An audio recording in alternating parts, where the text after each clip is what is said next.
Section 1. The Waiting Room, the show that took 3 years to be born. There is a particular kind of waiting that happens in Hollywood, a slow, uncertain, almost geological waiting, where an idea sits in someone's hands, not quite dead, not quite alive, but trembling somewhere in between, held together by nothing more than the belief of a few stubborn people who refuse to let go of it. It is the kind of waiting that happens in lobbies and conference rooms and on the other ends of telephone calls that never quite get returned on time. It is the kind of waiting that most ideas do not survive. Most ideas, when subjected to that particular brand of delay and doubt and institutional indifference, simply dissolve. They lose their shape. They stop feeling urgent. The people holding them set them down just for a moment and then forget where they left them. The Simpsons almost dissolved that way. The idea that would become one of the most watched, most argued about, most culturally embedded pieces of American television in the 20th and 21st centuries came extremely close to disappearing before a single frame of it was ever broadcast. It came close to ending in a waiting room. And that is where this story begins, not with a premiere, not with a ratings triumph, but with a cartoonist sitting in a lobby, doodling characters he was never sure anyone would see. Matt Groening had been summoned to a meeting at the offices of James L. Brooks in 1986.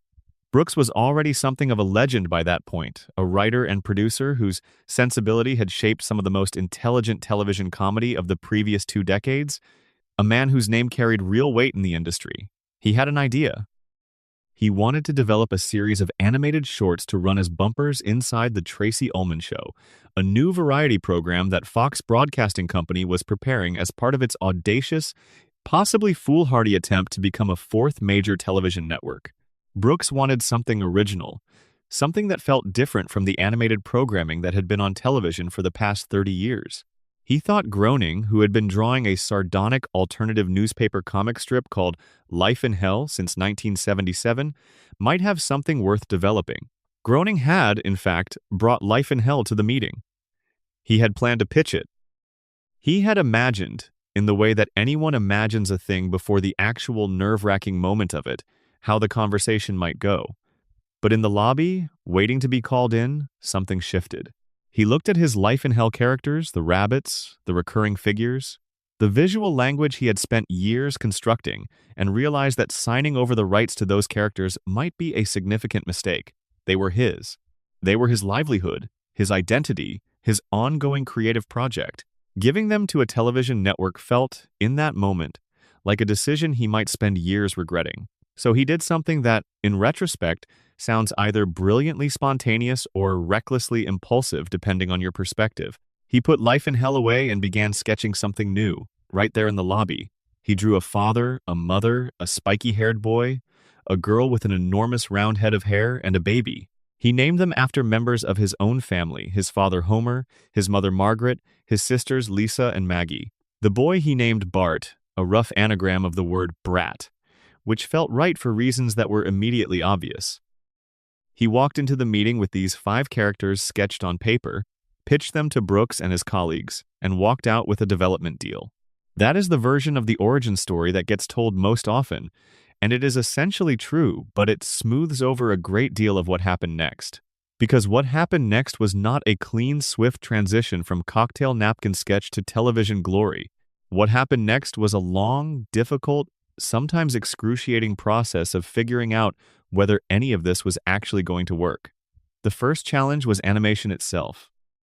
The Simpsons shorts, 48 of them, running from 1987 to 1989 as part of The Tracy Ullman Show, were produced by a small animation studio called Klasky Supo, founded by Gabor Kupo and Arlene Klasky, a husband and wife team who brought genuine artistic sensibility to the project but were also working under enormous constraints of budget and time.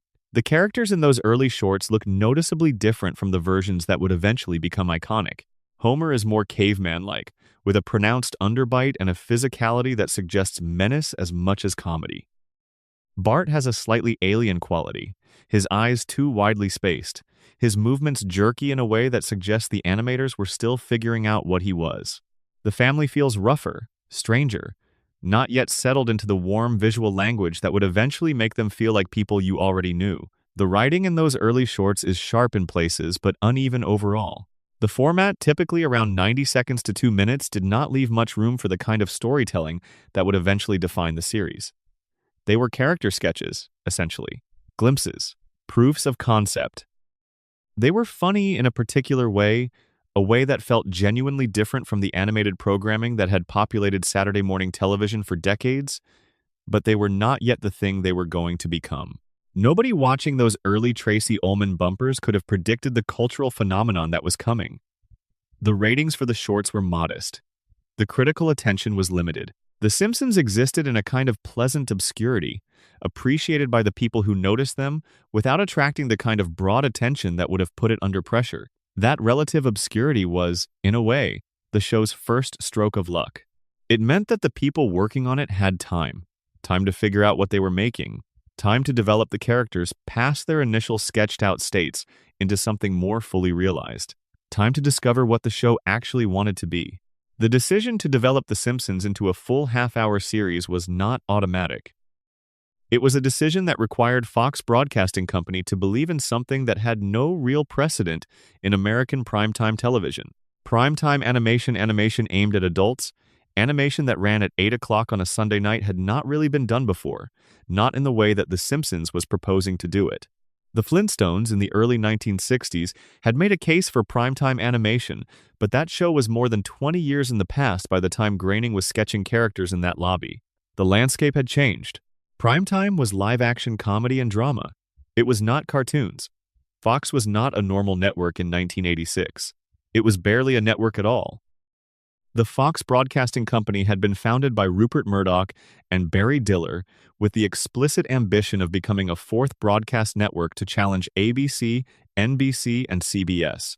But in 1986, that ambition was more aspiration than reality. Fox had a limited number of affiliate stations. It had a fraction of the advertising revenue of the established networks. It had an audience that was smaller, younger, and considerably less certain. It was, in every meaningful sense, an underdog operation running on borrowed money and audacious confidence. This matters because an underdog network is willing to take risks that an established one is not. ABC, NBC, and CBS had everything to lose by programming something as genuinely unprecedented as a primetime animated series about a dysfunctional family.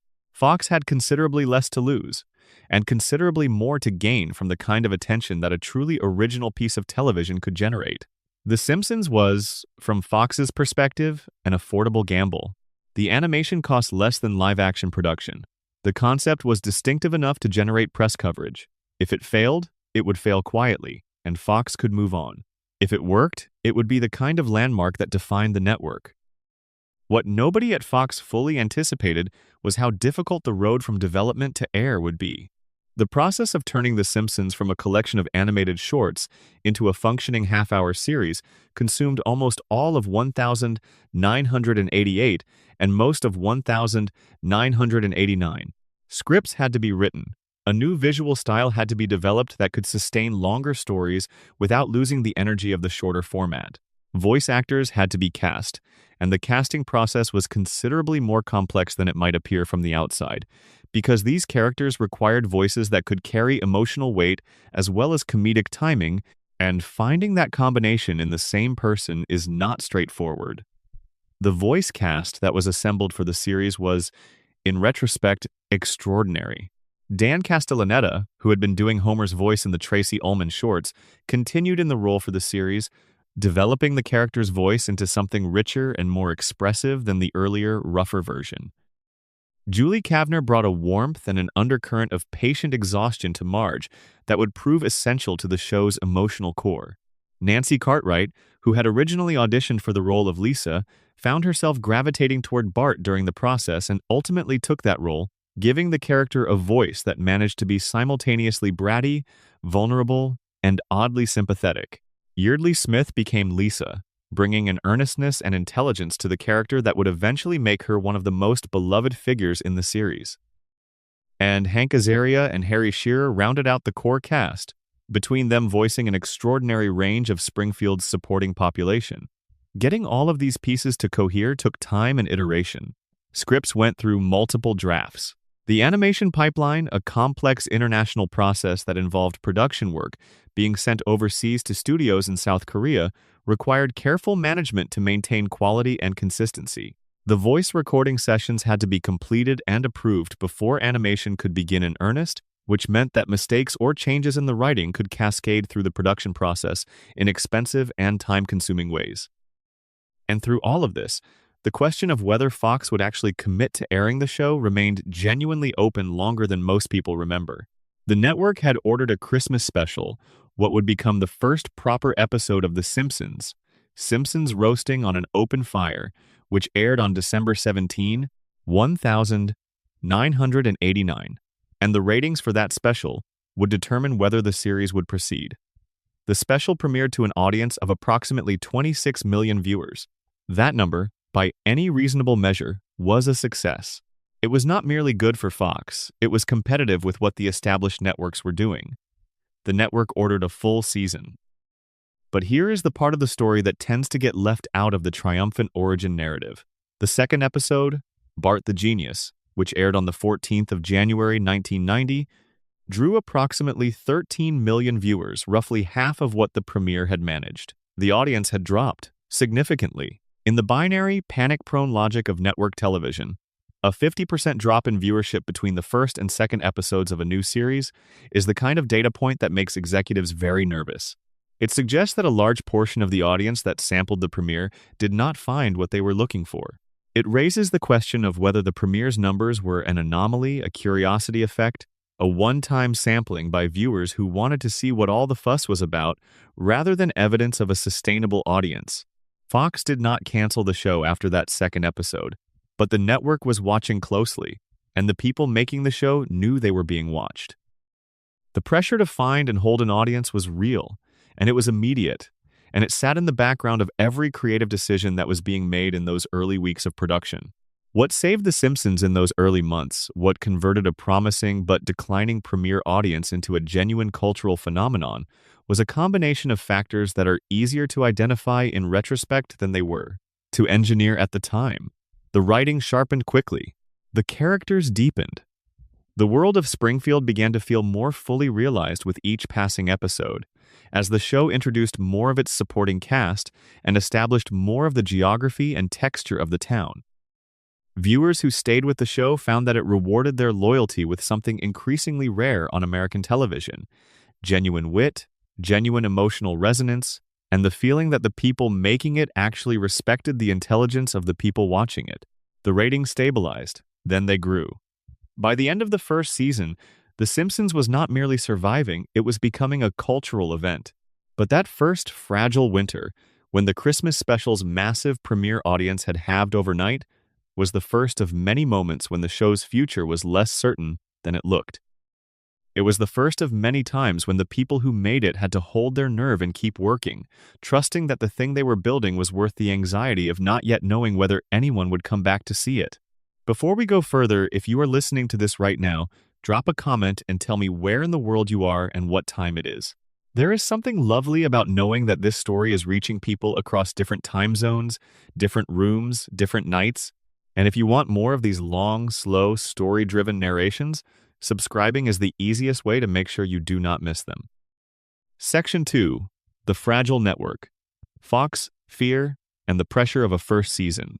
There is a particular kind of institutional nervousness that attaches itself to something new and successful, a nervousness that is different from and in some ways more dangerous than the anxiety that surrounds a struggling project. When something is failing, the pressure is to fix it or end it, and both of those options involve action, involve forward motion, involve the feeling that something is being done. But when something is succeeding in ways that nobody quite anticipated, the pressure is stranger and harder to manage.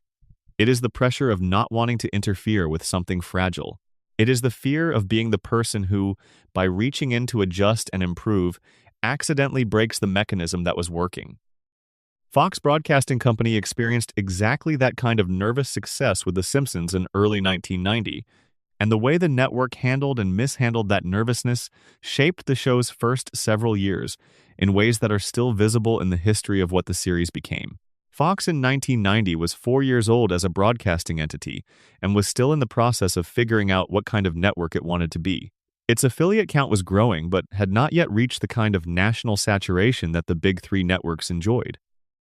Its programming slate was a mixture of genuine creative risks and straightforward attempts to capture audiences that the established networks had overlooked or underserved. America's Most Wanted, Married with Children, Cops. These were not the kinds of shows that ABC or NBC were making, and they were not aimed at the same audiences. Fox's programming had an edge to it, a slight roughness, a sense that the network was operating just slightly outside the bounds of what was considered respectable primetime television. That position was partly strategic and partly a reflection of the simple reality that Fox could not compete with the established networks on their own terms, so it had to find territory that was not yet claimed. The Simpsons fit this profile almost perfectly. It was unlike anything on the established networks. It was animated at a time when primetime animation was essentially non-existent. It was satirical in a way that required the audience to actually engage with what was being said, rather than simply receiving the warmth of a conventional sitcom. It featured a family that argued, failed, and embarrassed itself regularly, at a time when most television families resolved their difficulties within 22 minutes and emerged from each episode essentially unchanged.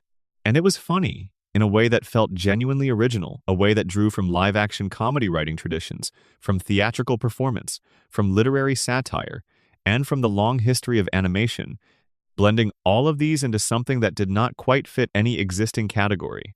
The ratings in that first season were, by any reasonable measure, remarkable. The show consistently pulled audiences in the range of 20 million viewers, sometimes more, at a time when Fox was still largely regarded as an also-ran among the broadcast networks. For context, the dominant show on American television in the 1989 to 1990 season was The Cosby Show on NBC, which routinely attracted audiences of 35 million or more. The established networks operated in a different universe of scale. But for Fox, The Simpsons was not merely a successful show, it was a legitimizing event, a demonstration that the network could produce something that genuinely competed for the national conversation, rather than simply occupying the margins of it. This success created immediate pressure. Not the pressure of failure, the pressure of having something worth protecting, and the institutional anxiety that comes with not knowing exactly how to protect it without accidentally damaging it. The first manifestation of this pressure was censorship, or the attempt at censorship. Fox's Standards and Practices Department, the division of any network responsible for ensuring that programming meets certain content standards, was extremely active in its engagement with The Simpsons during the first season. Some of their concerns were relatively minor. A joke here, a piece of visual humor there, a line of dialogue that pushed against the boundary of what was considered appropriate for 8 o'clock on a Sunday night. But some of the battles were more substantive. The people who had made The Simpsons, James L. Brooks, Matt Groening, and the writing staff they had assembled, had a very clear sense of what they were making and why it mattered. They were making a show about the way American families actually lived, with all of the mess and frustration and genuine love that entailed. They were making a show that took its audience seriously, that assumed the people watching were capable of handling complexity and ambiguity and the occasional uncomfortable truth. They were not making a children's cartoon, even though it was animated. They were not making a wholesome family sitcom, even though it was about a family. And they were not willing to have the edges of that sensibility smoothed away by network concern about advertiser comfort. The tension between the creative team and Fox's Standards and Practices Department was a recurring feature of the show's first several seasons. The network pushed back on content that it thought might alienate advertisers or draw regulatory attention. The writers pushed back on the pushback, sometimes winning, sometimes losing, always negotiating. Brooks, in particular, had the kind of track record and the kind of contractual leverage that allowed him to advocate forcefully for the show's creative integrity in ways that a less established producer could not have. His involvement was not purely administrative, he was genuinely invested in the show's quality, and he was willing to have difficult conversations with network executives to protect it. But beyond the content battles, there was a deeper structural anxiety at Fox about what to do with the success of The Simpsons. The show had proven itself capable of attracting massive audiences, but the network executives were not always sure that the creative team's instincts about how to sustain those audiences were correct. There were debates about the show's tone, whether it was too cynical, too abrasive, too willing to mock the institutions and values that a large segment of the audience held dear. There were debates about Bart specifically, who had emerged as the character the public most readily identified with the show, and whether Bart's particular brand of gleeful misbehavior was something the network wanted to be associated with as a primary marketing identity. The Bart question was genuinely complicated, and it grew more complicated as 1990 progressed, and Bartmania, a phrase that barely captures the strangeness of what happened, began to transform the show from a television success into a full-scale cultural phenomenon. T-shirts with Bart's face and the phrase "Don't have a cow, man" were selling by the millions. Skateboarding Bart dolls were appearing in toy store windows. Bart Simpson was on the covers of national magazines. He was being discussed in newspaper editorials, in school board meetings, in parent-teacher conferences. He was, depending on who was speaking about him, either a refreshingly irreverent symbol of youthful resistance to adult authority or a troubling emblem of the decline of respect for family and education. The network was watching all of this with the particular mixture of delight and alarm that accompanies unexpectedly large success. The cultural visibility of The Simpsons was extraordinary promotional value. Every article about Bart Simpson was, in effect, a free advertisement for Fox Broadcasting Company. But the controversy that was beginning to swirl around the show created its own risks. Advertisers, as a category, do not love controversy. Controversy makes advertisers nervous, because controversy means that some portion of the potential audience associates the advertised product with something divisive, and divisive is the opposite of what most brands want to be. The first real advertiser crisis around The Simpsons arrived in 1990, when several major companies began expressing concern about the show's content and its cultural associations. Some advertisers quietly reduced or declined to renew their commitments to the show. Others made their concerns known more directly. The network had to reassure advertisers while simultaneously defending the show's creative vision to the people who were making it, which required a particular kind of diplomatic dexterity that Fox was not always able to sustain convincingly. There was also the question of scheduling and network strategy. Fox had initially placed The Simpsons on Sunday night at 8 o'clock, a time slot that had the advantage of being the opening of prime time, the moment when families were settling in for the evening, when the broadest possible audience was potentially available. The Sunday night positioning worked well in the first season, but as Fox's overall schedule developed and the network began to think about how to use its most valuable asset most effectively, there were discussions about whether The Simpsons might be more strategically useful in a different time slot, on a different night. These discussions were not merely academic. In the logic of network television, a show's time slot is its habitat, and moving a show, even a successful one, always carries risk. The audience that has found a show in one time slot on one night does not automatically follow it to a new one. Some portion of the audience will lose the show entirely in the transition, simply because the habit of watching it on that particular evening at that particular time has been disrupted. The history of television is littered with shows that were moved and never quite recovered their audience. Fox resisted the temptation to move The Simpsons in those early years, which was the correct decision, though not an obvious one in the moment. The show settled into its Sunday at 8 identity, and that consistency gave it something valuable, a sense of ritual. Watching The Simpsons on Sunday night became, for millions of American families, a habit, a reliable pleasure at the end of the week, a gentle transition from the weekend into the working week ahead. That habit, once formed, was remarkably durable, and it would become one of the structural reasons the show survived so many later challenges. But in 1990 and 1991, none of that durability was yet established. The show was still in the process of proving that it could sustain an audience across a full season, then across a second season, then across a third. Every renewal decision at Fox involved a calculation that was not purely based on numbers. It also involved judgments about culture, about risk, about the long-term value of a creative asset that was genuinely unprecedented in the history of American television. Those judgments were made by human beings who were operating with incomplete information and who were subject to all the ordinary anxieties and institutional pressures of the television business. The Simpsons survived those judgments, season after season. But it survived them narrowly and contingently, and in ways that depended heavily on the particular chemistry of personalities and institutional interests that happened to align in its favor at each decision point. A different network, a different executive team, different ratings in a different week, any of these things could have produced a different outcome. The show that seemed, in retrospect, inevitable was not inevitable at all. It was the product of choices, and most of those choices were made under conditions of genuine uncertainty.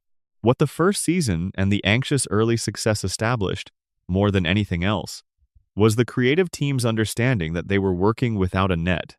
Fox was a partner, but it was not an unconditionally supportive one. The network's support was contingent on ratings, on advertiser satisfaction, on the absence of controversy severe enough to create regulatory or commercial problems. The writers and producers knew this, and they made their creative decisions accordingly, not by compromising the show's vision, but by understanding that every episode they made was an argument for the show's continued existence. The best defense against cancellation was always, in the end, to make something too good to cancel. They worked, every week, toward that standard. Section 3. Bartmania and the danger of becoming too big. There is a kind of success that carries within it a very specific type of danger, the danger of becoming a symbol before you have become a story. It is what happens when the public face of something, the image, the catchphrase, the merchandise, the poster proliferates so rapidly and so widely that it gets ahead of the actual work, and the actual work is then judged not on its own terms, but against the inflated expectations generated by the image.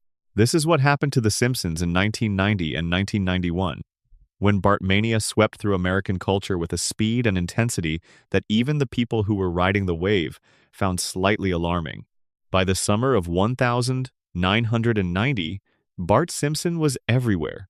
His face appeared on t-shirts in every shopping mall in the country. He appeared on posters, on buttons, on backpacks, on lunchboxes, on everything that a licensing agreement could attach an image to.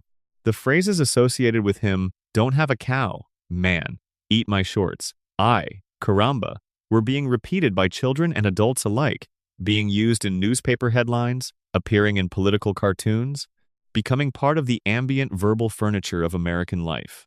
Bart was not merely a popular television character.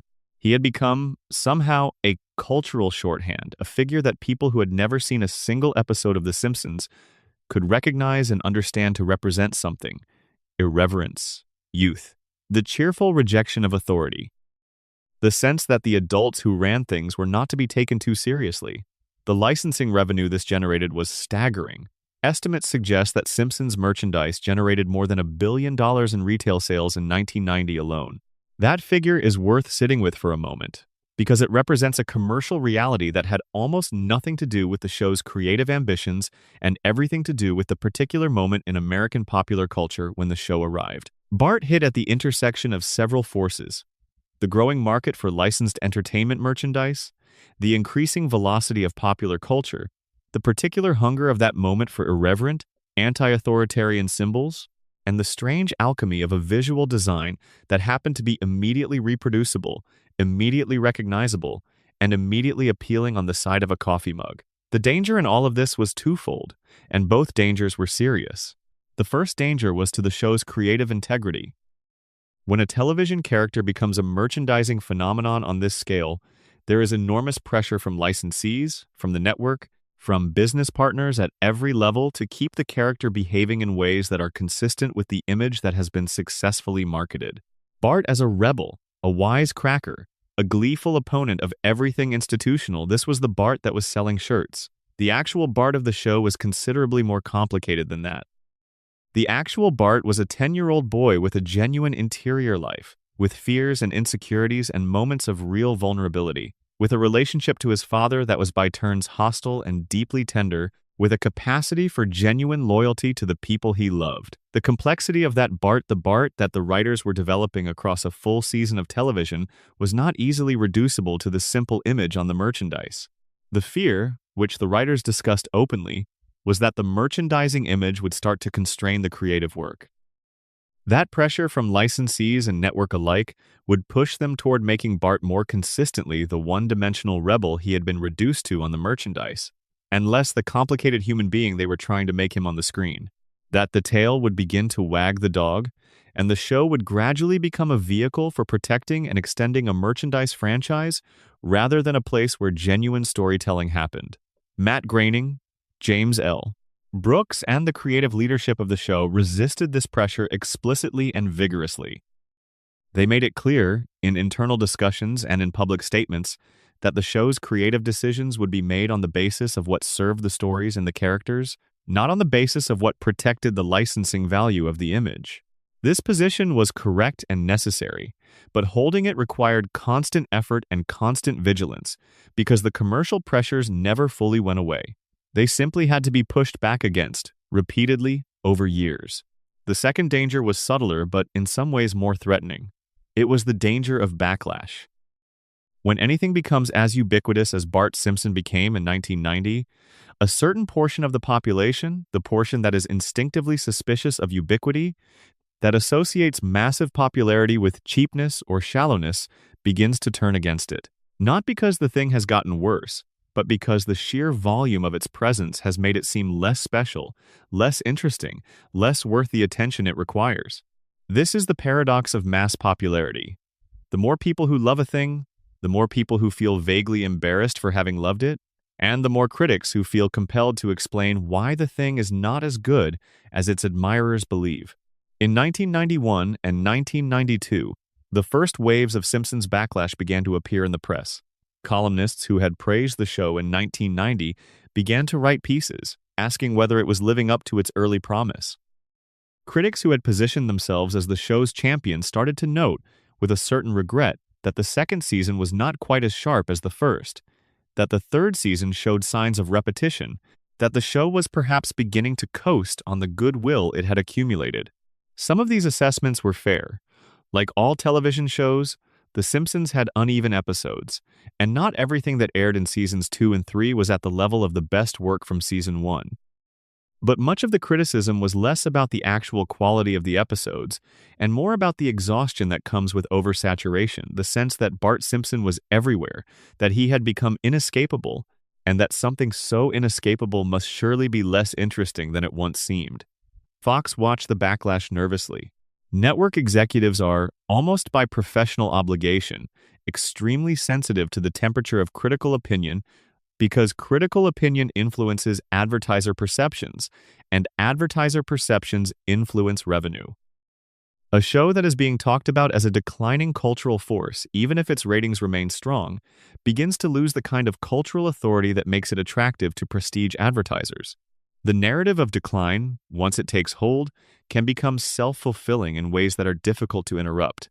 There were internal discussions at Fox about whether The Simpsons needed to be the word that network executives favor in these situations, refreshed. This is a word that means, depending on context, almost anything from a genuinely productive, creative rethinking to a catastrophic interference with something that was working. What refresh actually meant in the Fox discussions of 1991 and 1992 was not entirely clear even to the people having the discussions.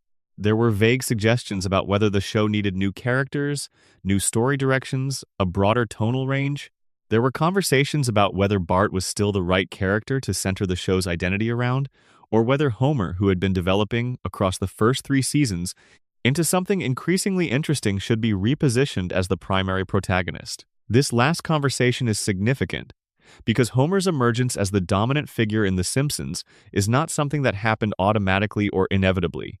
In the first season, the show was genuinely more of an ensemble, with Bart functioning as perhaps the most prominent single character.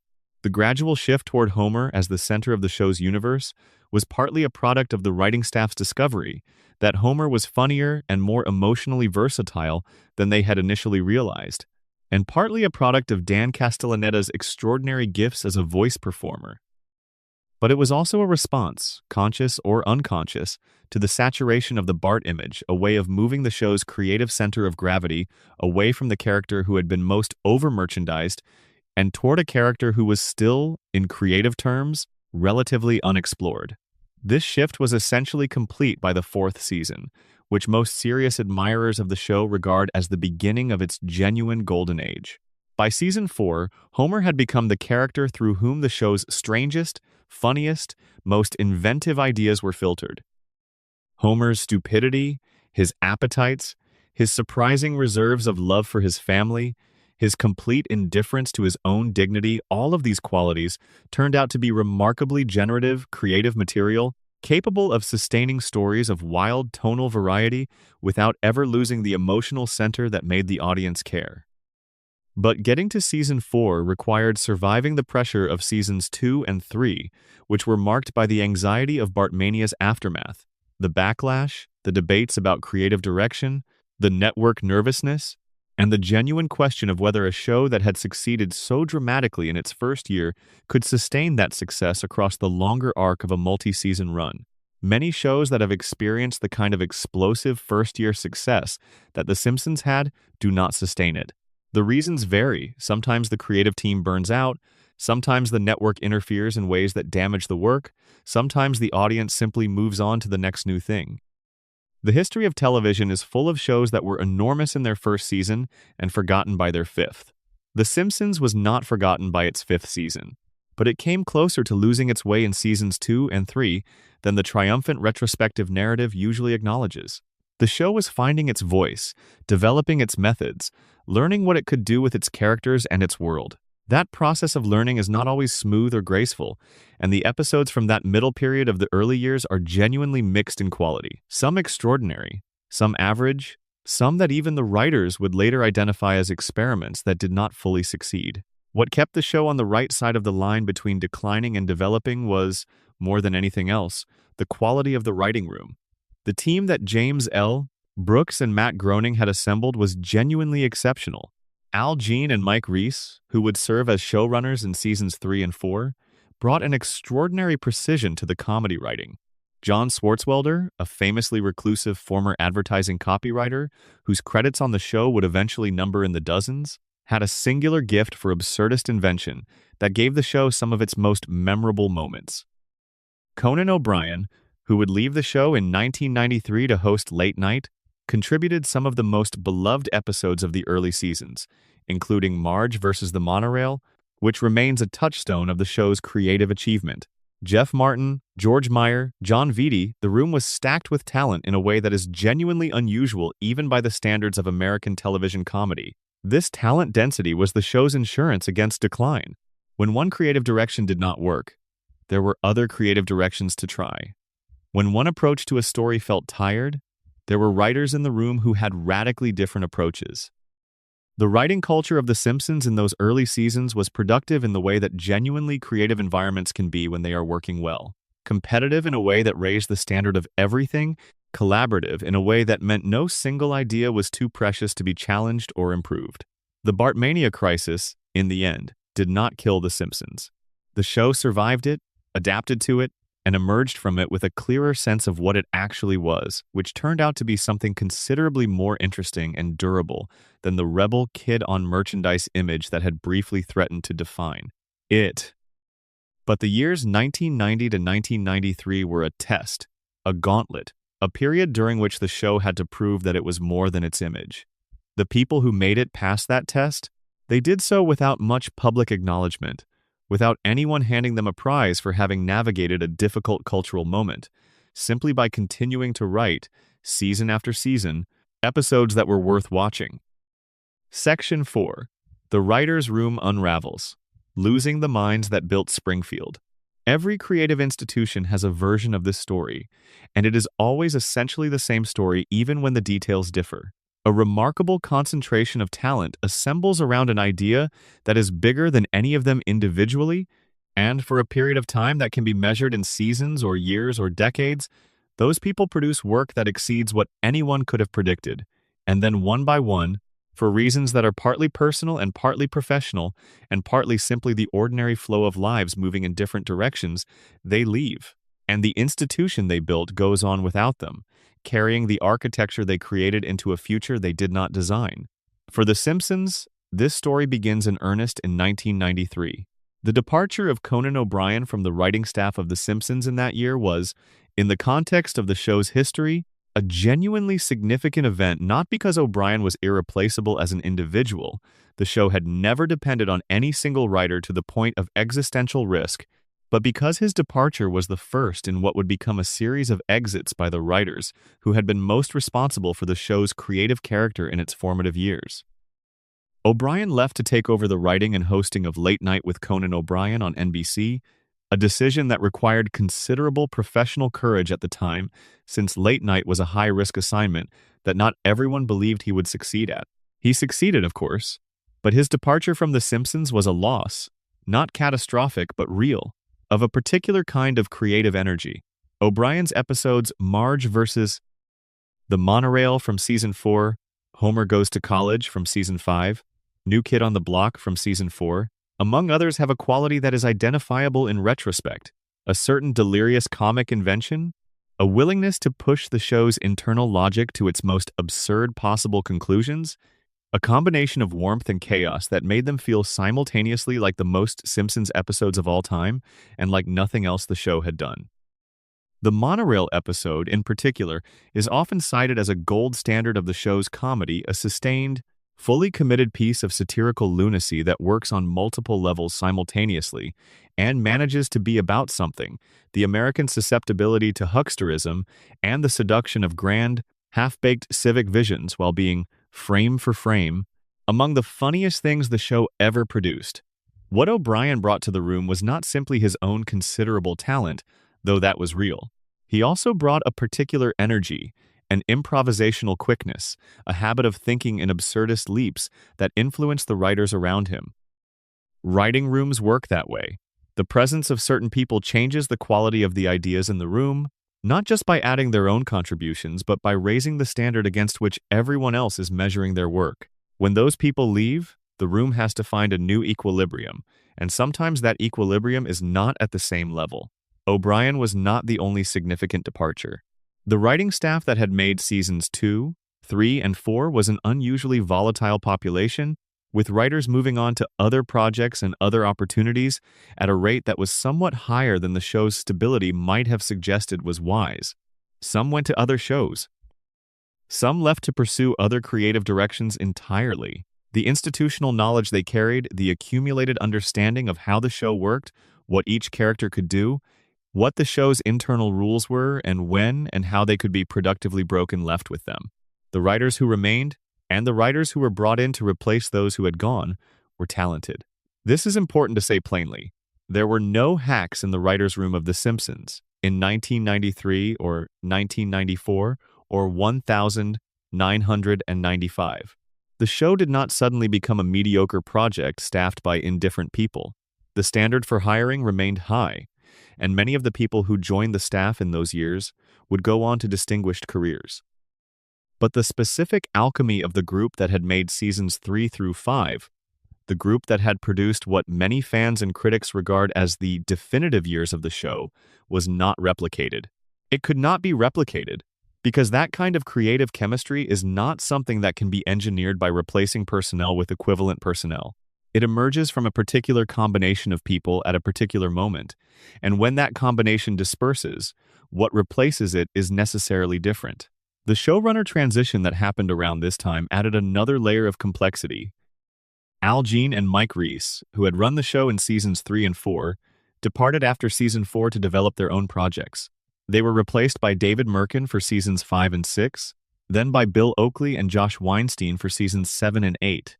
Each of these transitions involved a new sensibility taking the helm of the show, a new set of priorities and instincts about what the show should be doing, and a necessary adjustment period during which the show was, in various ways, finding its footing under new creative direction. These transitions were not handled badly. Bill Oakley and Josh Weinstein, in particular, produced 2 seasons that many fans regard as among the show's best seasons. 7 and 8 contain some of the most celebrated individual episodes in the show's history, including Homer's Enemy, You Only Move Twice, and El Viaje Misterioso de Nuestro Homer, each of which represents a different kind of creative ambition and a different demonstration of what the show could do when it was operating at its highest level. But the transitions were not seamless, and the cumulative effect of multiple changes in creative leadership across a relatively short period was a show that felt somewhat more variable than it had in its prime, capable of extraordinary individual episodes but less consistent across a season than it had been in the years when the original team was working at full strength. The concern that this variability generated at Fox was genuine. Network executives track not just overall ratings, but the trajectory of critical and cultural reception, and the critical reception of The Simpsons in the mid-1990s, while still generally positive, was beginning to acquire a note of qualified admiration that had not been there before.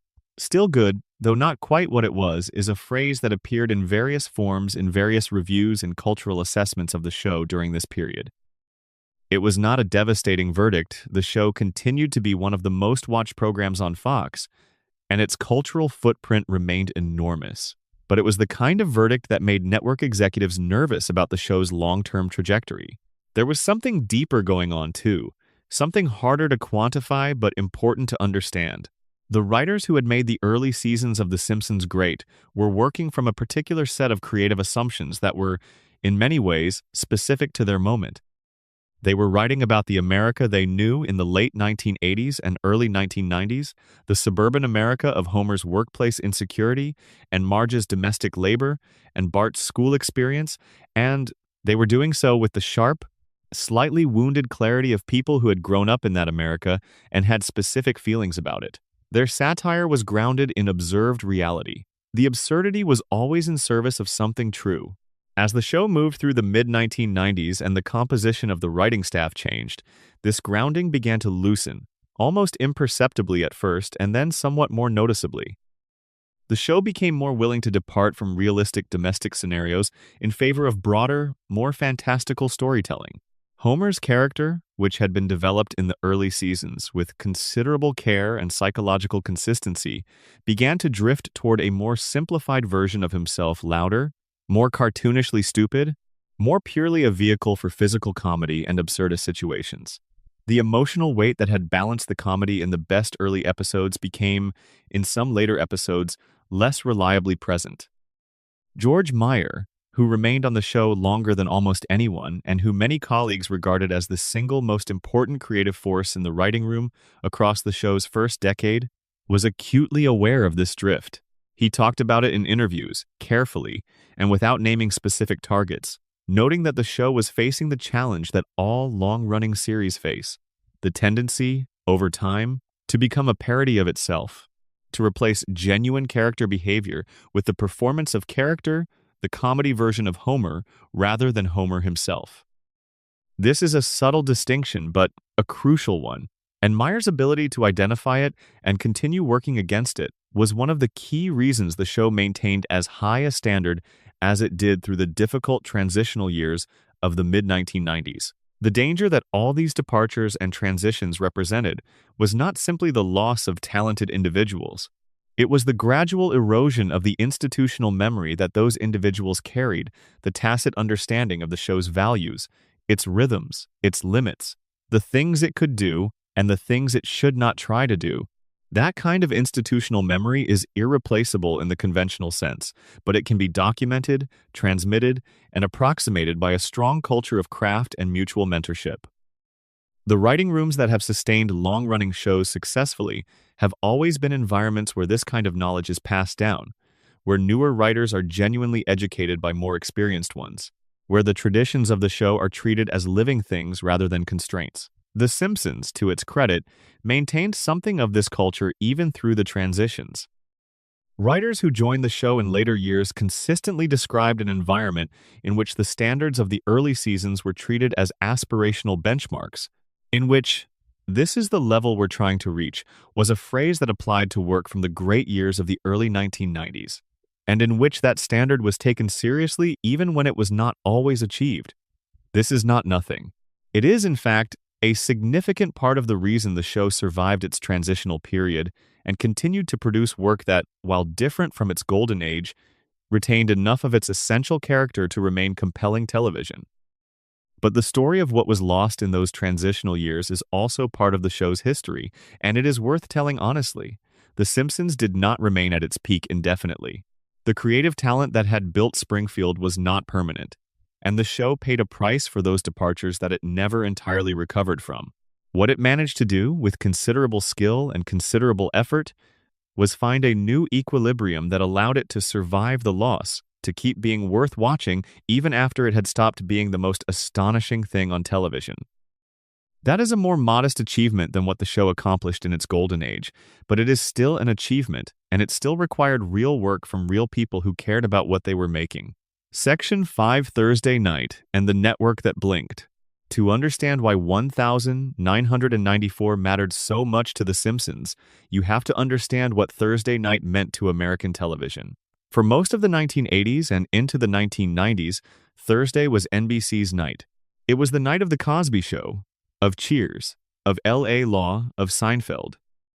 It was the night that delivered the largest, most advertiser-desirable audiences in all of primetime television adults between 18 and 49 with disposable income, the demographic that commanded the highest advertising rates and that every network desperately wanted to own. NBC's Thursday night lineup was so dominant, so thoroughly the standard against which everything else in television was measured, that it had an informal name: must-see TV. The phrase was NBC's, but it had passed into common usage as simple description. Fox wanted Thursday. Of course, Fox wanted Thursday. Every network that was not NBC wanted to own Thursday, wanted to find the combination of programming that could chip away at NBC's dominance, or, in the most optimistic versions of the fantasy, actually defeat it. The question was what to put on Thursday to have any chance of doing this, and Fox's answer, beginning in 1994, was to build a night around The Simpsons. The decision to move The Simpsons from Sunday to Thursday was one of the most consequential decisions Fox ever made about the show, and it remains somewhat controversial in discussions of the show's history. The Sunday slot had been good to The Simpsons. The show had established itself there, had built its audience there, had become a Sunday institution in the way that church and family dinner were Sunday institutions for an earlier generation. Moving it to Thursday meant disrupting that ritual, asking the audience to find the show in a new place, and competing directly with the most powerful programming night in American television. The reasoning behind the move was, from Fox's strategic perspective, genuinely sound. If you want to challenge NBC's Thursday dominance, you need your strongest programming on Thursday. The Simpsons was Fox's strongest programming. The math seemed straightforward, but the execution was complicated by factors that the strategic reasoning did not fully account for. The first complication was The Simpsons itself. The show, by 1994, was in its fifth season, and while it remained strong, the fifth season is remembered as one of the show's best, containing episodes like Cape Fear, the brilliantly constructed thriller parody that spent an extended closing segment on a barge in a sequence that became legendary. It was no longer the new, surprising, irresistibly fresh thing that it had been in 1990 and 1991. It was a great show. It was not the cultural event it had once been. Using it as the primary weapon in a Thursday night assault on NBC was asking it to function as something it was not quite positioned to be anymore. The second complication was NBC's Thursday lineup. The 1994 to 1995 season was, by any measure, one of the strongest years that NBC's Thursday night had ever had. Seinfeld was at or near the peak of its cultural dominance. Friends had just launched and was immediately generating the kind of breathless enthusiasm that marks a show's arrival as a genuine cultural phenomenon. ER, the hospital drama produced by Steven Spielberg and based on a story by Michael Crichton, had also just premiered and was pulling extraordinary ratings. NBC's Thursday was not weakening. It was, if anything, stronger in 1994 than it had been in years, and this was precisely the moment that Fox chose to challenge it with The Simpsons. The results were instructive. The Simpsons performed creditably on Thursday. It was not embarrassed by the competition, and it continued to attract a substantial audience, but it did not crack NBC's dominance. The ratings, while respectable, were not the declaration of competitive parity that Fox had hoped the move would produce. More troublingly, the disruption to the Sunday lineup, from which The Simpsons had been removed, left Fox with a weaker evening on its previously strongest night. The show that replaced The Simpsons on Sunday did not perform as well, and the Sunday lineup, which had been built in part around The Simpsons as its anchor, lost some of its cohesion. Fox, to its credit, did not panic. The network kept The Simpsons on Thursday for the remainder of the season and into the next, continuing to work on building a stronger overall Thursday lineup. But the experiment created a period of genuine uncertainty about the show's positioning, uncertainty that, combined with the creative transitions happening inside the writer's room, contributed to a sense in those years that The Simpsons, while still very much alive, was going through a difficult passage. There was also, during this period, a specific and acute threat to the show's continued production that came from within Fox rather than from the competition. The network, in its ongoing efforts to manage costs across its programming slate, began to look carefully at the expense of producing The Simpsons. Animation is not cheap, particularly animation that is produced to the quality standard that The Simpsons had established. The overseas production pipeline that the show had developed with animation work being completed in South Korea by studios that were experienced in the show's visual style was well managed, but still represented a significant per-episode cost. As the show moved into its 5th and 6th seasons, with no end in sight, those costs accumulated in ways that Fox's business affairs department noted with increasing concern. The conversations that happened at Fox about the show's cost structure in 1994 and 1995 are not well documented in the public record, but their existence is clear from subsequent accounts by people who were working on the show at the time. There were discussions about whether the per-episode production budget could be reduced, discussions that the creative team resisted firmly on the grounds that any significant reduction in budget would necessarily affect the quality of the animation, which would in turn affect the quality of the show. There were discussions about whether certain production efficiencies could be found that would allow costs to be contained without compromising quality. These discussions were not pleasant, and they created tension between the show's creative leadership and Fox's business operations that would recur in different forms throughout the show's history. The outcome, for the moment, was that the show continued at roughly its existing cost structure, with modest adjustments but no dramatic reductions. Fox decided, correctly, that the value the show generated in advertising revenue, in promotional value for the network, in licensing income, was sufficient to justify its production costs. But the fact that these conversations were happening at all was a sign of something important. The show's status as an untouchable asset was not, in fact, quite as secure as its cultural position might have suggested.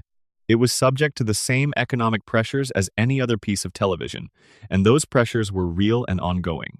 The Thursday experiment ended, eventually, with a kind of quiet acknowledgement that it had not fully achieved its goals. The Simpsons was moved back to Sunday, where it remained for years afterward. The return to Sunday felt like coming home. The show found its audience again in the time slot it had originally claimed, and the slight disorientation of the Thursday experiment was absorbed into the broader history of the show without leaving permanent damage.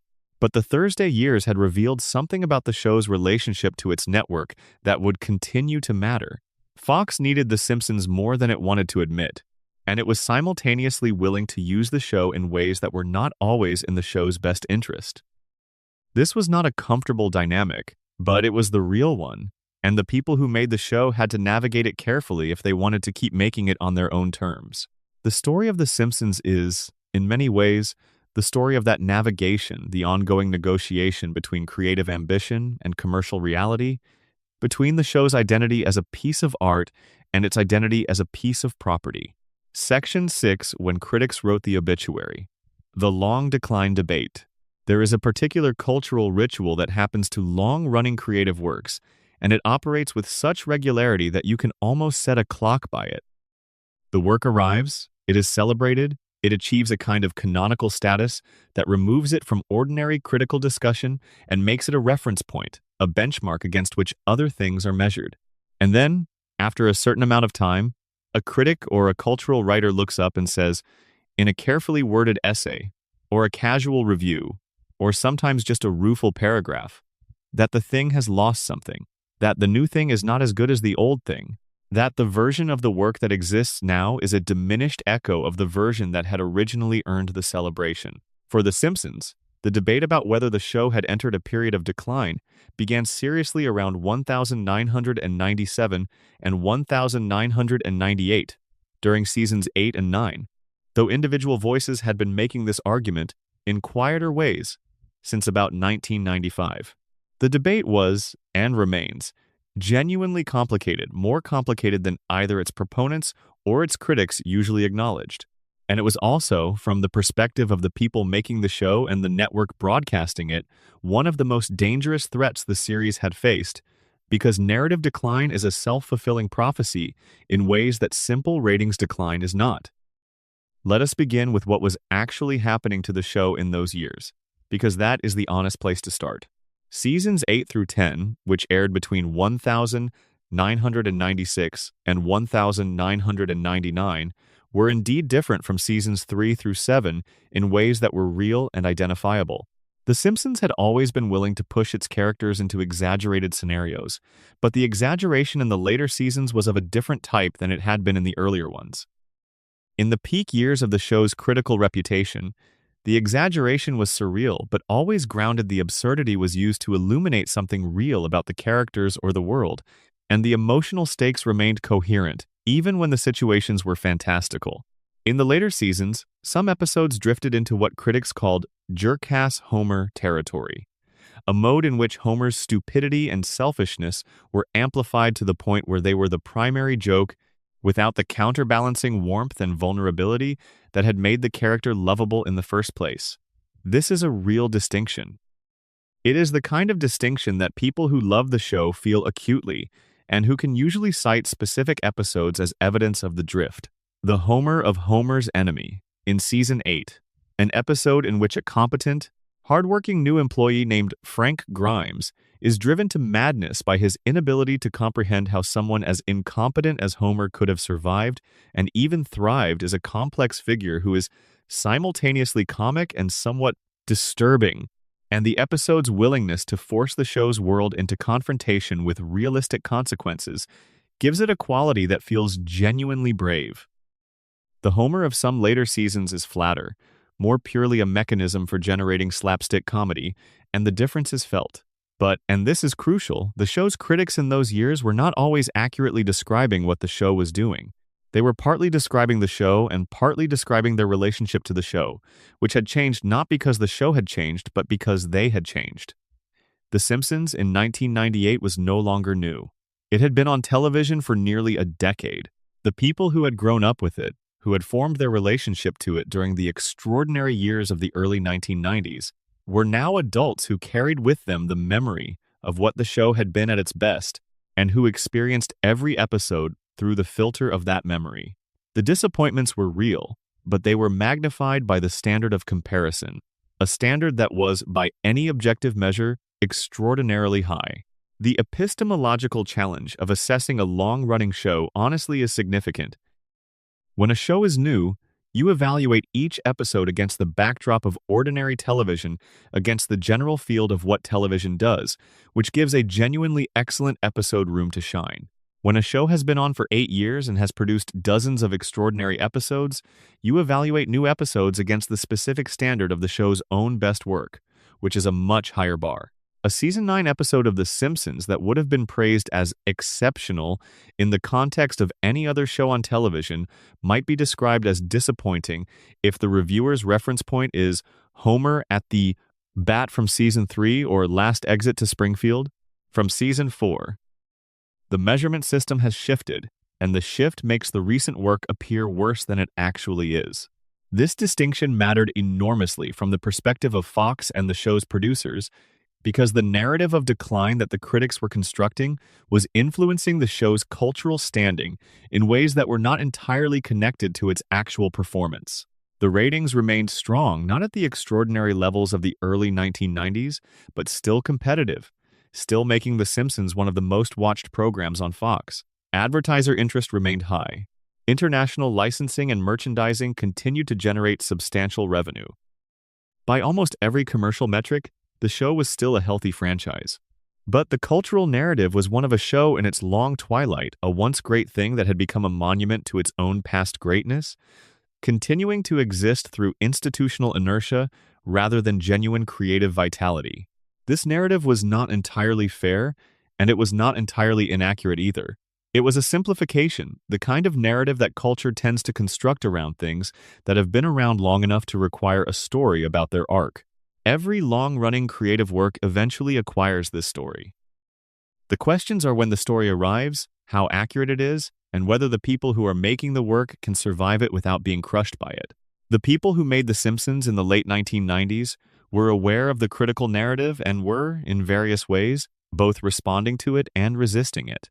There were episodes in those years that were clearly made with an eye toward the critics' episodes that pushed toward unexpected emotional territory, or that took formal risks that conventional wisdom would have said the show was no longer capable of taking. El viaje misterioso de nuestro Homer. The Season 8 episode in which Homer gets lost in a hallucinatory coyote-guided vision quest after eating extremely hot chili is a strikingly beautiful piece of television that deploys an unusual visual palette and a genuine emotional core about loneliness and connection. The City of New York versus Homer Simpson. The Season 9 premiere is a formal adventure in a different register, using New York City as both setting and emotional landscape in a way that gives the show a scale and specificity it had not often attempted. These episodes were, in their way, arguments made through the work itself, rather than through press releases or public statements, for the idea that the show was still capable of doing something that mattered. They were answered, in the critical discourse, with a kind of grudging acknowledgement. Yes, this particular episode is excellent, but the standard across the season is lower than it was. Which was sometimes true and sometimes a function of the measurement problem described above. What made the situation genuinely precarious for the show was the intersection of this critical narrative with Fox's ongoing commercial calculations. A show that is widely perceived to be in decline, even if its ratings remain adequate, is a show that advertisers begin to view differently. Advertisers think in terms of cultural authority. They want to associate their products with things that feel vital and contemporary and forward-looking, not with things that are associated with the past, even a glorious past. The best years are behind it narrative, if it became strongly enough established, could begin to erode the show's advertising premium. The additional value that a culturally prestigious show can command relative to a show with similar ratings but less cultural standing. Fox was watching this dynamic carefully, and the network had to decide how to respond to it. The options were essentially three. They could intervene in the show's creative direction, pushing for changes that might refresh its cultural standing at the cost of possible damage to its creative integrity. They could do nothing, trusting that the show's demonstrated ability to sustain its audience would eventually win the critical argument. Or they could find a way to invest in the show's cultural reputation to create events and moments around The Simpsons that generated the kind of press attention that re-established it as a relevant, vital cultural presence rather than a relic. Fox chose for the most part the second and third options, which was broadly correct. The network was willing to invest in special episodes, celebrity guest appearances that generated press attention, and the kind of event television moments that kept The Simpsons in the cultural conversation even when the week-to-week critical reception was mixed. The show's celebrity guest list during these years was remarkable, from Stephen Hawking to Tony Blair to Paul McCartney, and each significant guest appearance generated news coverage that reminded the broader public that The Simpsons was still the show that could get anyone through its doors. The celebrity strategy worked in the short to medium term. But it was also, in retrospect, one of the ways the show's ambitions were subtly shifting away from the internal creativity of building a rich, self-contained world and toward the external excitement of importing celebrity for its novelty value. The early seasons had used celebrity guests, but sparingly, and the guests were generally integrated into stories that could have existed without them. The later seasons became increasingly dependent on the guest appearance mechanism as a way of generating the cultural attention that the work alone was not always generating. These were the paradoxes of the show's situation in the late 1990s. It was still excellent, though less consistently than it had been. It was still commercially successful, though the commercial success depended more heavily on its institutional identity than on week-by-week quality. It was still culturally relevant. But maintaining that relevance required more active management than it once had. The obituaries that critics were writing were premature, but they were not, in the deepest sense, wrong. Something had changed. The show was in a different phase. And figuring out how to inhabit that phase with dignity, how to be a long-running show without becoming merely the ghost of what it once was the central creative challenge the show faced. As it moved toward the millennium, Section 7, Six Voices Hold the World, Hostage, The Contract Wars. There is a scene, not from any episode of The Simpsons but from the backstage history of the show, that captures something essential about the particular kind of institutional fragility that a voice cast-dependent animated series carries with it. The scene is a negotiating table. On one side, representatives of Fox Broadcasting Company and the show's producers. On the other side, 6 actors and their agents.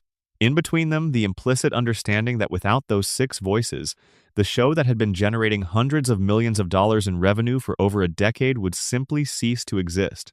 Not slowly, not with any opportunity to adapt or replace, immediately. 6 people, choosing not to come to work, could end the longest-running animated series in American television history at a moment's notice. This scene played out, in various forms, at least 3 times in the show's history, with escalating stakes at each iteration.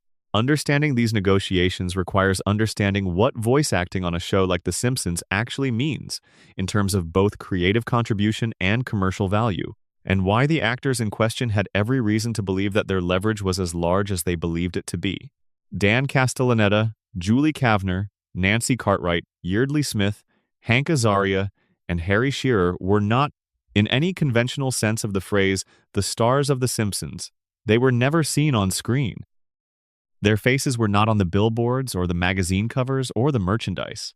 The characters they voiced were associated with their voices rather than their faces, and the characters were associated with the show's visual identity rather than with any particular performer. A casual viewer could easily watch the show for years without knowing who voiced Homer Simpson or being particularly curious about the question. But anyone who thought carefully about what it would mean to replace these actors understood immediately that replacement was not a viable option. The voices were not merely delivery mechanisms for dialogue.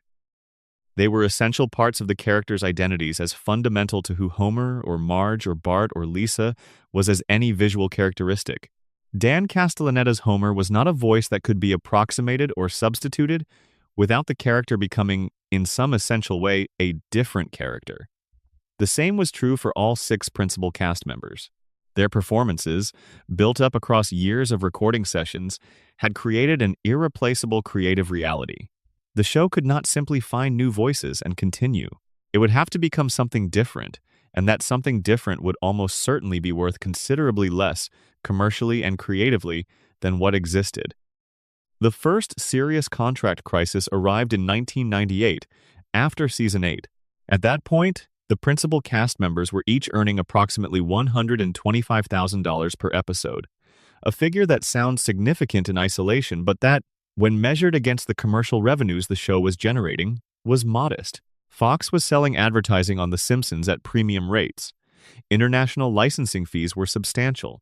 The show's cultural prestige commanded an advertising premium that translated into real dollars far in excess of the cast's compensation. The actors, advised by their agents and fully aware of the show's commercial success, asked for raises, significant ones.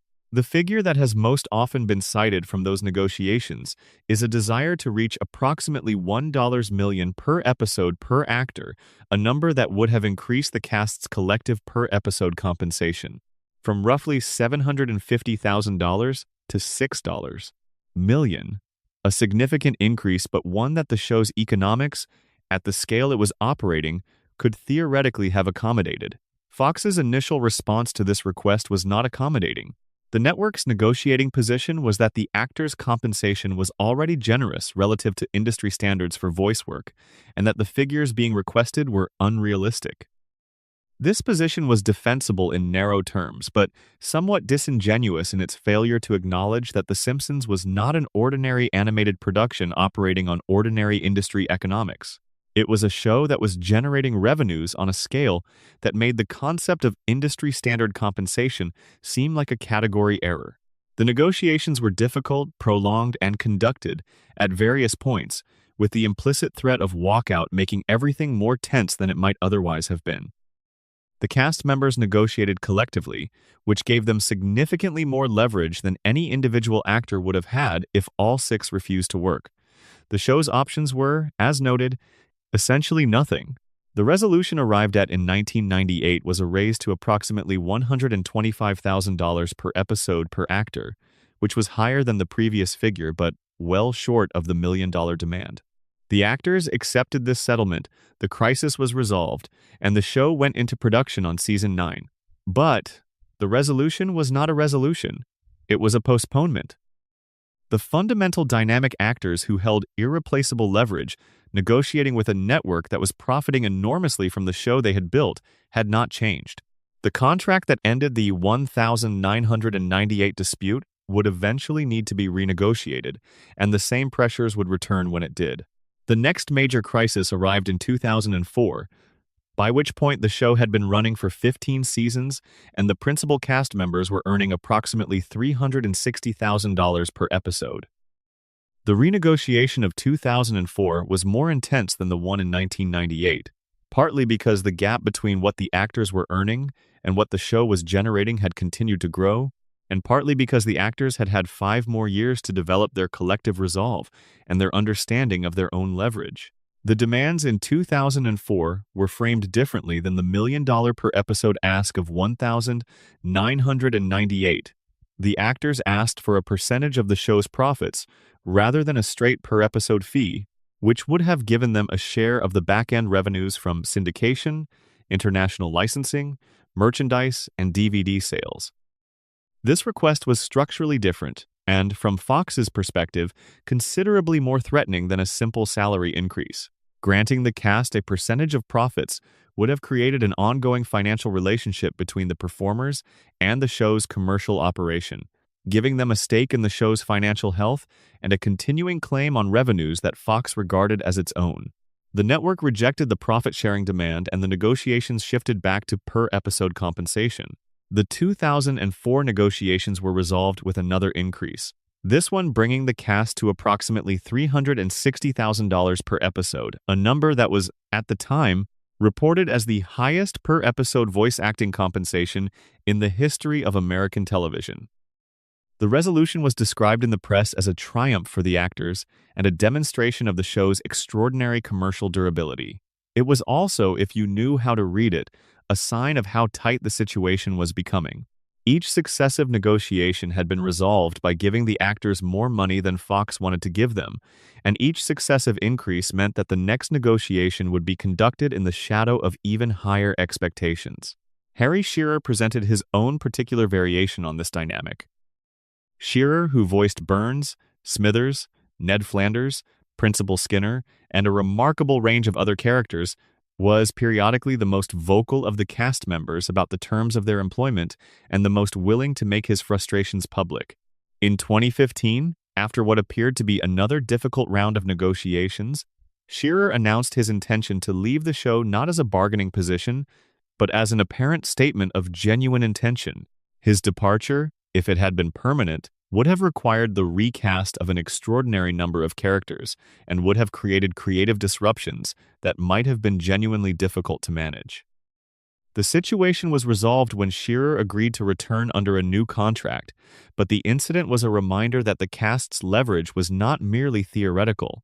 It had real-world implications that the show's producers and the network had to take seriously at every contract cycle. The 2011 contract crisis, which will be discussed at length in its own section, because it was the closest the show ever came to actually ending, was the culmination of this decade-and-a-half-long pattern.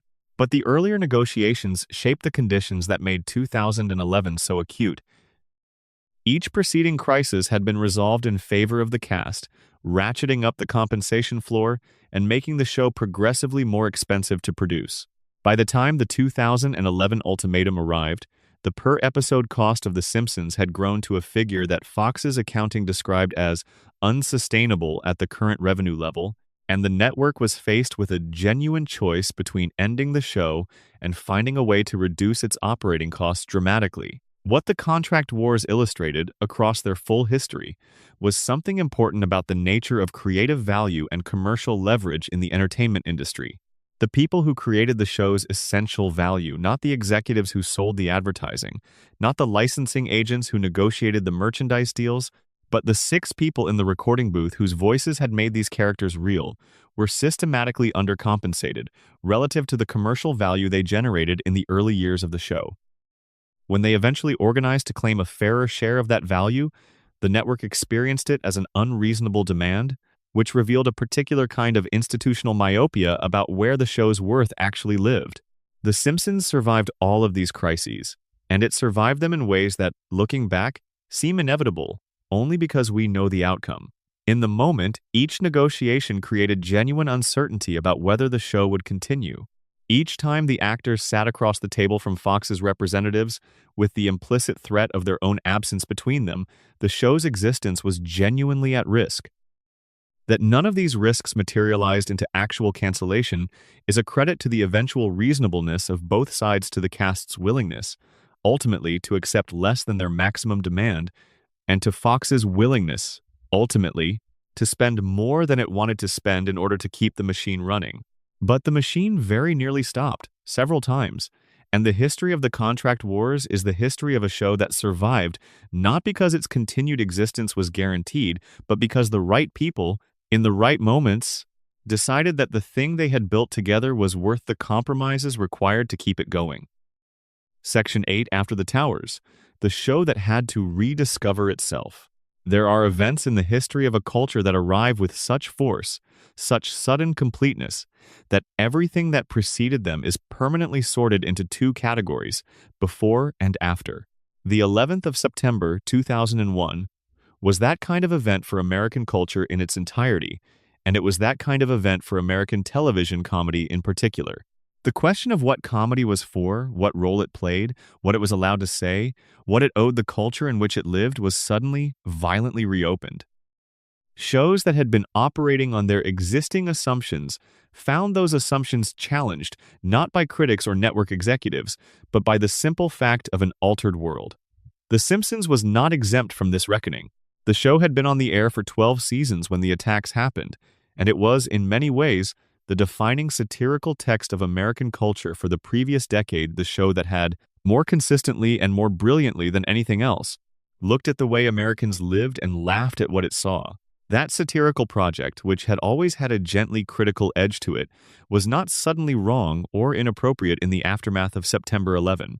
But the terms on which it operated, the easy assumption that American life was a stable, if ridiculous, backdrop for comedy, that the country's institutions were reliable targets for jokes, precisely because their failure was never genuinely catastrophic, those terms had changed. Fox pulled 2 episodes of The Simpsons in the immediate aftermath of the attacks. The episodes were pulled not because they dealt directly with terrorism, they did not, but because they contained elements that, in the context of the immediate aftermath of the attacks, seemed either tasteless or potentially distressing to an audience that was processing genuine grief and fear. One involved an airplane plot point. Another included imagery that felt different in September 2001 than it had when it was written. The decisions to pull these episodes were made quickly and without extensive deliberation, as almost all decisions in those first weeks had to be, and they were the right decisions even if they were made in the fog of crisis management rather than through careful ethical reasoning. But the pulling of individual episodes was the easy part. The harder part was figuring out what came next, what kind of show The Simpsons should be in the world that had come into being on September 11. The question was not specific to The Simpsons. Every comedy on American television was facing some version of it. But The Simpsons faced it in a particular way, because the show had always been more than entertainment. It had been, at its best, a genuine piece of social criticism, a show that took the political and economic and cultural conditions of American life seriously enough to examine them in depth. That critical project required a certain clarity about what was being criticized and why, and that clarity was harder to maintain in the immediate aftermath of events that had genuinely complicated the picture. The show's response was measured and, on reflection, largely correct. The writers chose not to make episodes directly about September 11, not to produce a special episode addressing the attacks in the way that some shows did, or to incorporate the event explicitly into the show's ongoing narrative. This restraint was thoughtful. The Simpsons was not the right vehicle for direct engagement with the tragedy, and attempting to address it directly would have risked producing something that was either exploitative or inadequate to the gravity of the moment. Springfield was not real. The Simpsons were fictional. The grief and fear that the country was experiencing were not. What the show did instead was quieter and more difficult to observe from the outside. It adjusted its tone. Not dramatically, not in ways that announce themselves, but in ways that are visible in the episodes from seasons 13 and 14 when you look for them. The satire was slightly gentler. The darkness at the edges of the show's world, which had always been there but had been held in place by the comedy's buoyancy, was managed more carefully. The show was, for a period, less willing to go to the places it had previously been willing to go, the places where the institutional failures of American life were held up to the light in ways that could be genuinely uncomfortable. This adjustment was understandable and, in the short term, appropriate.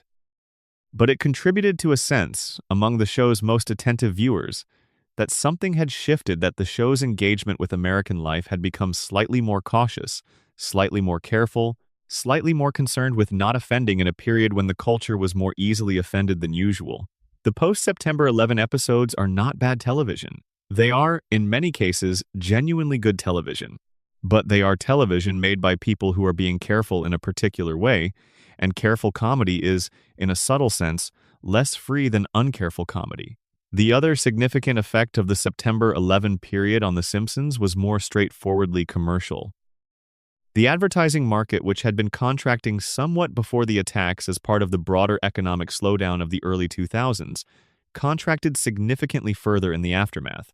Advertisers were nervous, cautious, reluctant to associate their brands with anything edgy or controversial, or likely to attract negative attention in a period of heightened national sensitivity. Shows that had benefited from advertising premiums based on their cultural edginess found those premiums reduced. The Simpsons was not entirely in this category.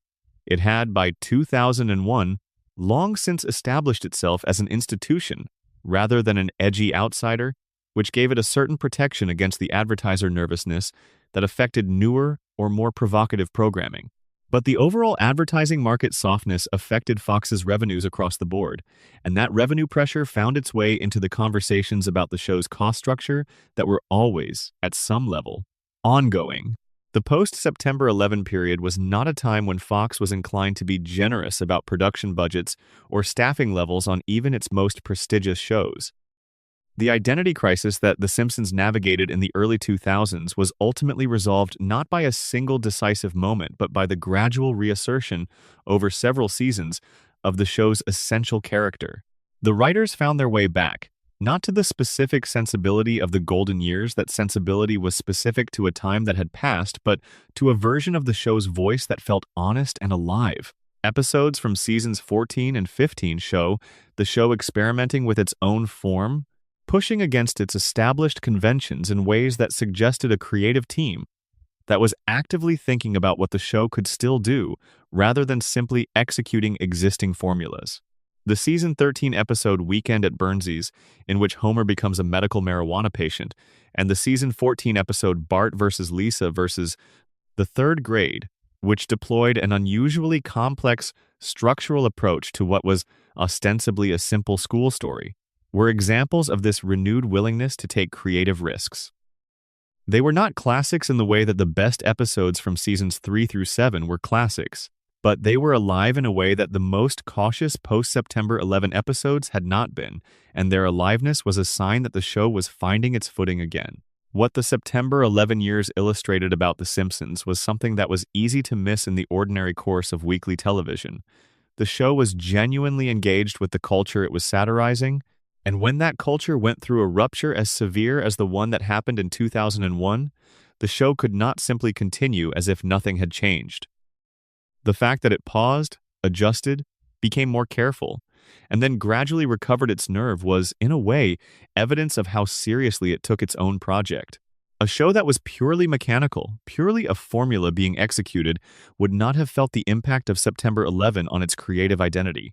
Only a show with a genuine critical relationship to American life would have had to reckon with the change the way The Simpsons did.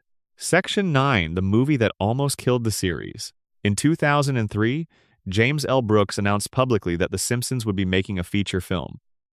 This announcement was received with considerable enthusiasm by the show's fans and considerable anxiety by the people who actually had to make the thing happen, because the announcement came before anyone had figured out what the movie would be about, how it would be produced, or why it needed to exist at all beyond the obvious commercial logic of taking one of the most recognized entertainment brands in the world and putting it on the largest possible screen.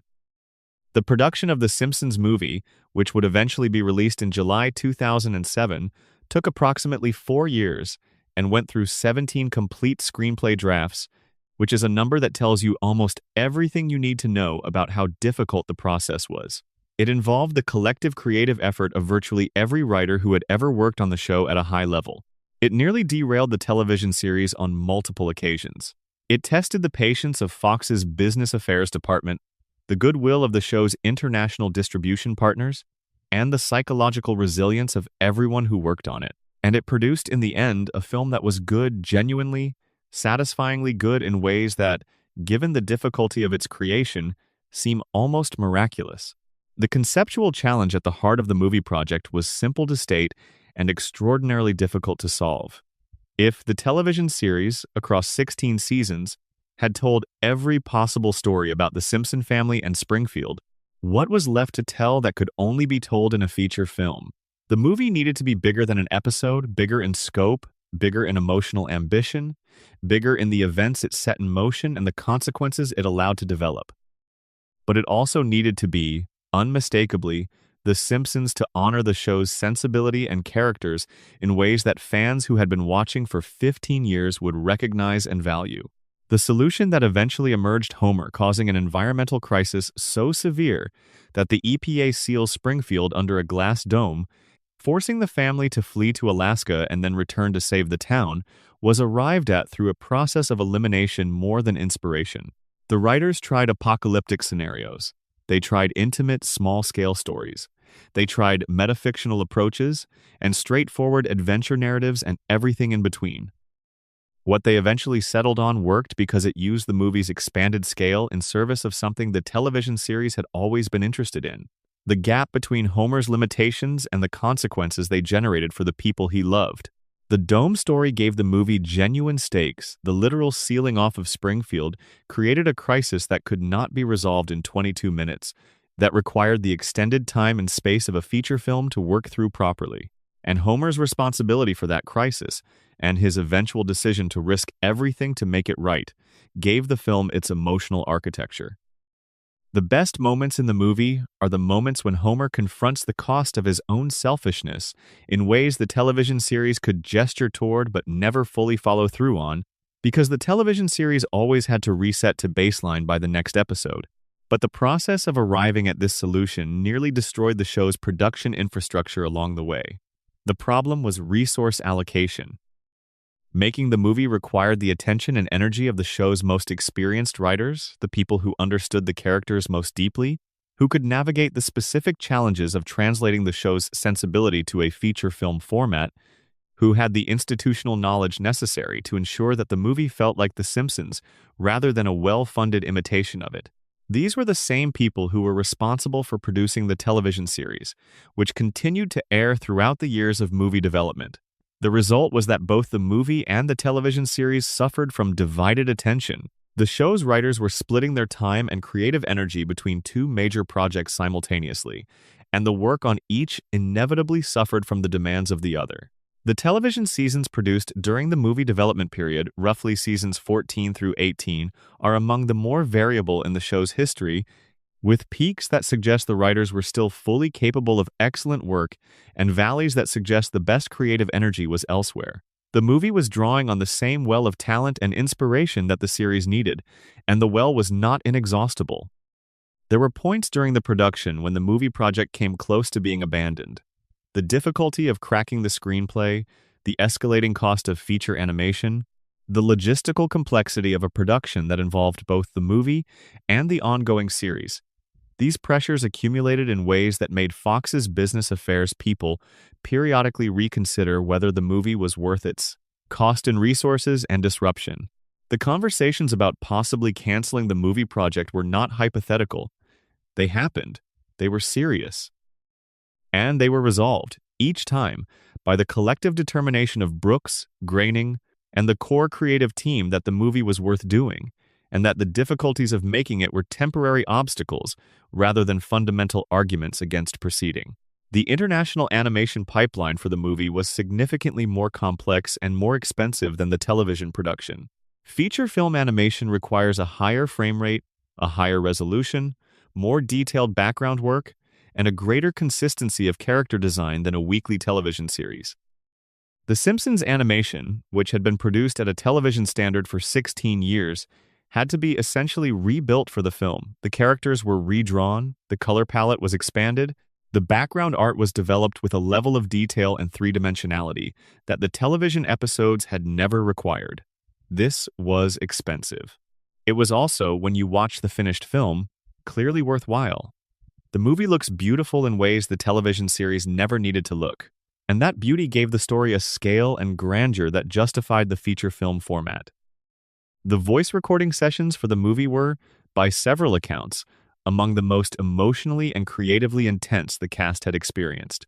The longer format, the higher stakes, and the years of accumulated development meant that the recording sessions for key scenes, particularly the emotional climax where Homer's relationship with his family is put under its most severe test, required multiple iterations to get right.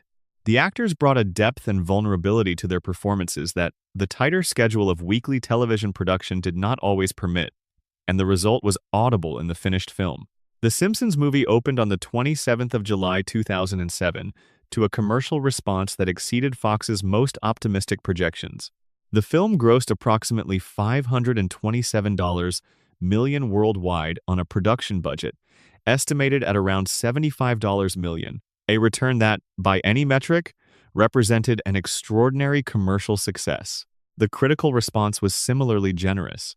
Reviewers who had spent the previous decade writing about the show's creative decline found themselves having to acknowledge that the film was a genuine achievement, a piece of work that demonstrated the show's continued vitality in ways that individual television episodes had not managed to do as consistently.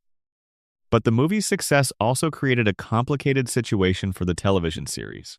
On one hand, the film demonstrated that the audience for The Simpsons remained enormous and enthusiastic. Hundreds of millions of people around the world had shown that they were willing to pay for a Simpsons experience, that the franchise had not exhausted its cultural appeal, that Springfield still mattered to people in ways that went beyond habit or nostalgia. On the other hand, the movie set a standard of production quality and emotional ambition that the television series, returning to its 22-minute format with its existing budget constraints, was not going to be able to match week after week. The seasons immediately following the movie, seasons 19 and 20, navigated this situation with varying degrees of success. Some episodes embraced the tonal shift the movie had established, reaching for a larger emotional register than the recent television seasons had attempted. Others retreated to the comfort of established formulas, perhaps recognizing that the movie had been a special circumstance requiring special effort that could not be sustained at television production pace. The result was, again, a mixed bag, a show that was still unmistakably itself, but that was operating in the large shadow of a version of itself that had recently proven capable of something genuinely extraordinary. The movie did not kill the series, but it changed the series, and it changed the conversation about the series. The question was no longer whether The Simpsons could still do something great. The movie had answered that definitively. The question was what the television show's identity was in the world after the movie. That question took several seasons to fully answer, and the answering of it was one of the quieter, creative challenges of the show's later years. Section 10, the week it actually almost ended. The 2011 ultimatum. This is the section that tells you how close it really got. Not close in the abstract sense of declining ratings or changing tastes, or the kind of slow institutional drift that eventually leads a show to be quietly retired. Close in the specific, concrete, numerical sense. There was a specific week in October 2011 when The Simpsons was genuinely days away from ending, when the people who made it were seriously, soberly discussing the possibility that the episode currently in production might be the last one, that the recording sessions scheduled for the following month might not happen, that the 49th season of one of the most successful and culturally significant entertainment franchises in American history might be one or two decisions away from not existing. To understand how this happened, you need to understand what had happened to the economics of the show in the 22 years since it first aired. The Simpsons movie had been a spectacular commercial success, but the television series had not experienced a proportional financial windfall. The production costs of the show had continued to rise through the late 2000s, a function of the cast's escalating salaries, the increasing cost of digital animation production, the overhead of a writing staff that had maintained its size even as some of the most experienced writers had moved on to other projects. By the 2010 to 2011 season, the per-episode cost of producing The Simpsons had risen to approximately $8 million. That is an extraordinary number. For context, the average per-episode production cost of a live-action primetime drama in 2011 was roughly $3 to $4 million, and the cost of a live-action comedy was somewhat less. The Simpsons was costing Fox twice what a standard drama cost to produce, and the advertising revenue the show was generating, while substantial, was not at the level required to make that per-episode cost easily profitable. The show was still making money, it was not losing money, but the margin had compressed dramatically from what it had been in the early years, when the combination of low production costs and sky-high advertising rates had made The Simpsons one of the most profitable shows in television history. Fox's business affairs team had been tracking these numbers for several years, and by the fall of 2011, they had concluded that the existing cost structure was not sustainable. The network presented the show's producers with a stark set of options. Either the per-episode cost of the show needed to be reduced by approximately 45% from $8 million to roughly $4.5 million, or Fox would not renew the show for additional seasons. A 45% reduction was not a modest efficiency improvement. It was a fundamental restructuring of the show's economic model, and the primary way to achieve a reduction of that magnitude was through the one cost that was both large and potentially reducible: the cast's salaries. The 6 principal cast members were, at this point, each earning approximately $8 million per season, roughly $400,000 per episode. Asking them to accept pay cuts large enough to reduce the show's overall budget by 45% would require cuts in the range of 30 to 35% per actor, which would bring individual compensation down to approximately $260,000 per episode. This was still, in absolute terms, a very significant salary for a voice acting job, but it represented a reversal of decades of increases, a signal that the actors' leverage had finally reached its limit, and a demand that many of the cast members found deeply objectionable. The cast's public response was initially one of refusal. Harry Shearer was, characteristically, among the most outspoken in his resistance to the proposed cuts. The collective sense among the actors was that Fox was using the threat of cancellation as a negotiating tactic, that the network was not genuinely prepared to end one of its most recognizable and valuable franchises, and that the ultimatum was a pressure strategy rather than a firm deadline. This read of the situation was not unreasonable. Network ultimatums are frequently tactical rather than sincere, and the history of the show's contract negotiations had established a pattern in which extreme opening positions gave way to more moderate settlements. But this time was different, and the difference was quantitative rather than qualitative. Fox's analysis of the show's economic situation was real and had been prepared carefully. The $8 million per episode cost genuinely did represent an unsustainable model, given the advertising revenue the show was currently generating. The network was not bluffing about its willingness to cancel if the cost structure could not be addressed. Fox executives said so publicly, in terms unusually direct for the kind of corporate communication that typically surrounds television business negotiations. Al Jean, who had returned to the show as showrunner and had been running it continuously since 2001, went on record saying that the situation was genuinely serious, that he was not sure the show would continue. Matt Groening spoke publicly about the threat. James L. Brooks was involved in negotiations at the executive level.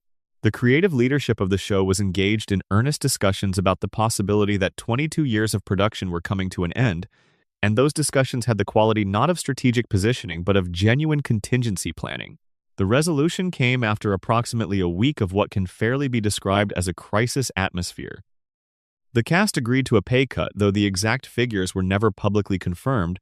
The cuts were estimated at between 25 and 30%, bringing individual per-episode compensation to somewhere in the range of $300,000 per episode. In exchange, the cast received a small percentage of the show's profits, a partial achievement of the revenue-sharing goal that had been unsuccessfully pursued in the 2004 negotiations. Fox, for its part, agreed to continue the show and to fund additional seasons under the revised cost structure. The deal was announced on the 4th of October 2011. The Simpsons would continue. 2 more seasons were ordered initially, with an eventual renewal that would take the show through season 25 and beyond. The crisis was over.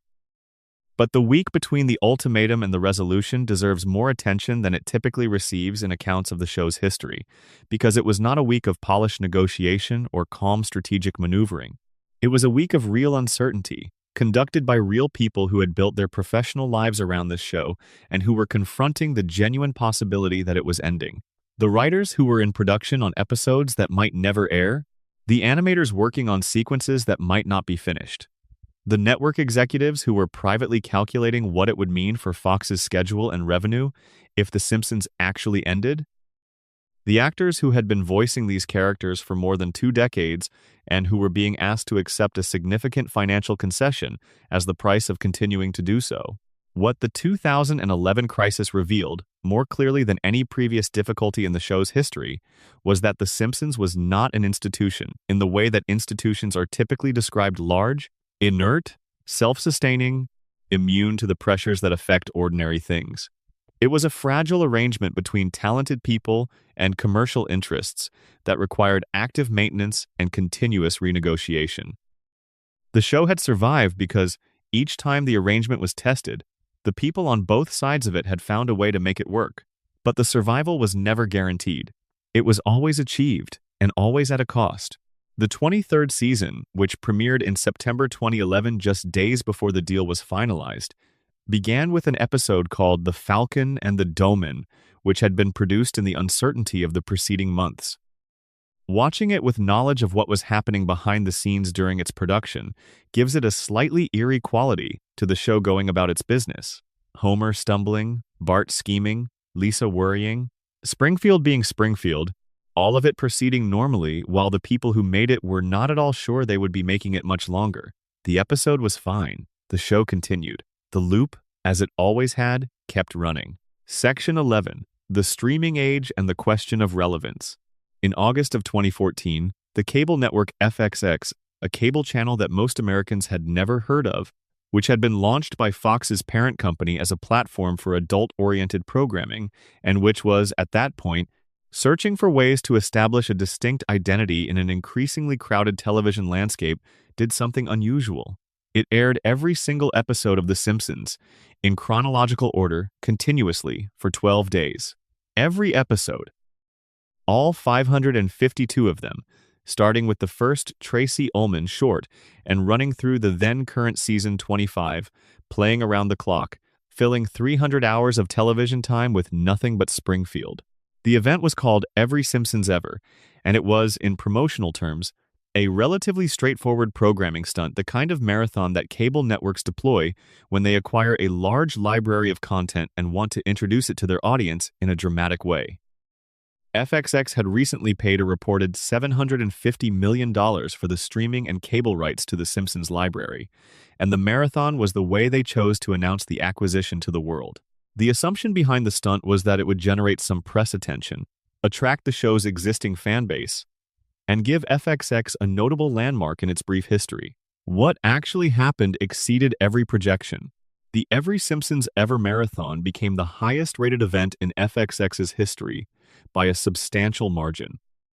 More than 7 million people watched at some point during the 12-day run, not sustained viewers for the entire 12 days, obviously, but people who tuned in, stayed for multiple episodes, came back after leaving, watched episodes from the early 1990s that they had not seen since childhood, discovered episodes from later seasons they had never seen at all. The marathon trended on social media for its entire 12-day duration.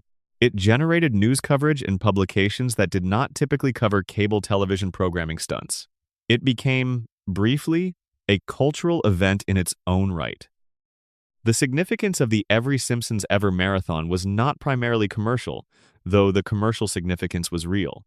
Its deeper significance was what it revealed about The Simpsons' relationship to the emerging streaming culture that was, in 2014, in the process of fundamentally restructuring the way Americans consumed television. Netflix had launched its first major original productions the previous year. Streaming as a primary mode of television consumption, rather than a supplementary one, was becoming the new normal for an increasing portion of the television audience. Binge-watching, the practice of watching multiple consecutive episodes of a series in a single sitting, was becoming not merely acceptable but fashionable. The relationship between audiences and television content was changing in ways that had significant implications for shows like The Simpsons. For a show in its 25th season, which had been on television longer than most of its current viewers had been alive, the streaming era created an entirely new kind of audience relationship. A viewer discovering The Simpsons on streaming in 2014 or 2015 did not encounter it the way a viewer had encountered it in 1990, as a weekly event, an anticipated ritual, a show that required patience and commitment across seasons and years to fully appreciate. They encountered it as a library, a vast, daunting, extraordinarily deep catalog of content that could be accessed in any order, at any speed, without the temporal gaps that had originally structured the experience of watching the show develop. This changed the show's cultural meaning in subtle but significant ways. For viewers who came to The Simpsons through streaming, the distinction between the Golden Age episodes and the later episodes was something they could discover and explore directly, by simply watching both and drawing their own conclusions, rather than something they had experienced as a temporal reality, the lived disappointment of watching a beloved show change over time. Streaming democratized access to the show's full history in a way that, paradoxically, made the debate about the show's quality less acrimonious. If you could watch Marge versus The Monorail and Homer Goes to College, and any episode from season 20 in the same afternoon, the question of which was better became a matter of personal judgment rather than a generational wound. The streaming transition also created a new business model problem for Fox that had not existed in the network television era. In the traditional broadcast model, a show's value was almost entirely a function of its current ratings, what it could deliver to advertisers in the current season. In the streaming model, a show's value was also a function of its library depth, how much content existed for subscribers to discover and consume, how many hours of satisfying viewing experience could be derived from the catalog. A show with 550 episodes across 25 seasons had an enormous library advantage over newer shows with smaller catalogs, regardless of whether the most recent episodes were the best ones. This library value was something Fox began to understand more clearly in the streaming era, and it changed the calculus around the show's continuation in ways that were not immediately obvious. In the pure network television logic, a show continued as long as its current ratings justified its current production cost. In the streaming logic, a show's current production also added to the existing library, which had ongoing commercial value as a streaming asset. This meant that even an episode of The Simpsons that was rated modestly was not merely a modest-rated episode. It was also a permanent addition to a library that had demonstrated the capacity to attract hundreds of millions of streaming viewers worldwide.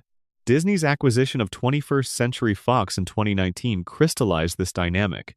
When Disney bought Fox for $71 billion, The Simpsons library was among the assets being acquired, and its streaming value was among the considerations in the deal's valuation.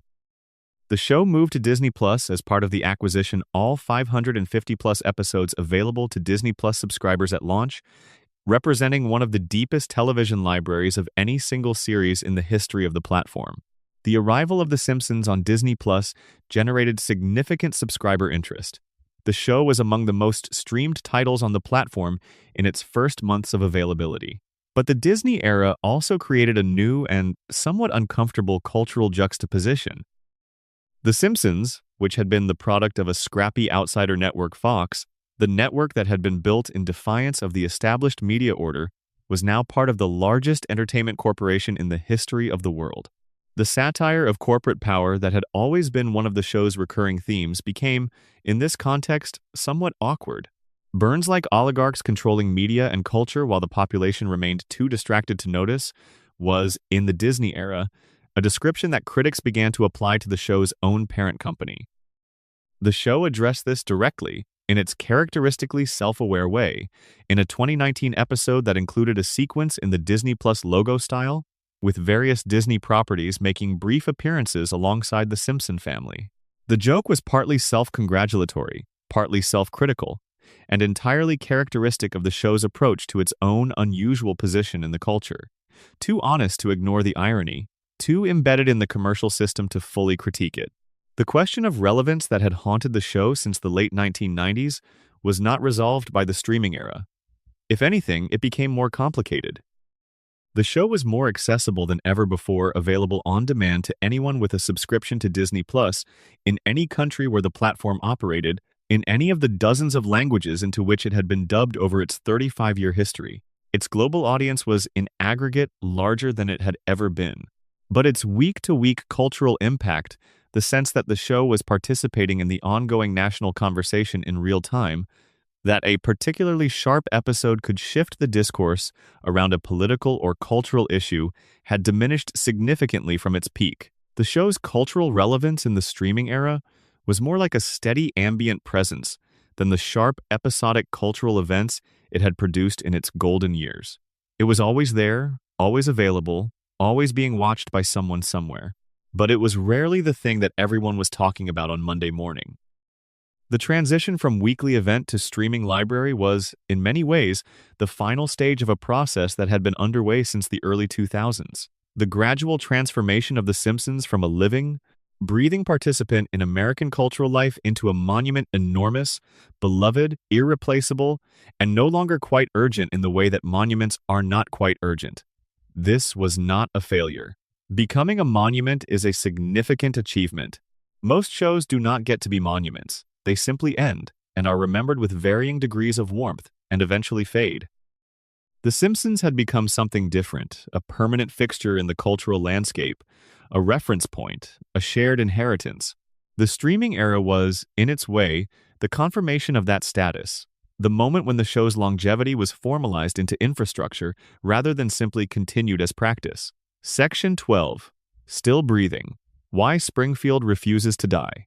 There is a question that gets asked about The Simpsons with increasing frequency the longer the show continues, and it is a question that resists any simple answer. Why is it still on? Not why is it still good. That question has its own complicated answer, but why does it still exist at all? What combination of commercial interest, creative commitment, institutional inertia, and genuine love for the project has kept this particular arrangement of characters and stories and voices and images running, season after season, year after year, decades past the point where any reasonable projection would have suggested it might end? The cynical answer is that it continues because it makes money, and that is true as far as it goes.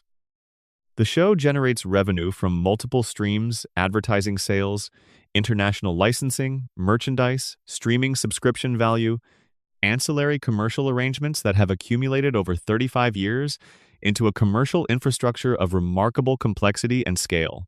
Fox, and now Disney, has a strong financial incentive to keep producing new episodes as long as the economics are manageable, because each new episode adds to a library whose streaming value is essentially permanent.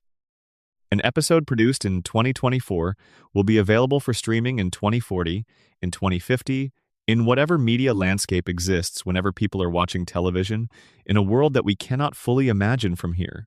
The economics of streaming content favor the ongoing creation of library, and The Simpsons library is among the most valuable in the medium's history. But the cynical answer is incomplete. As cynical answers usually are, The Simpsons has continued, in part, because the people who make it have continued to want to make it.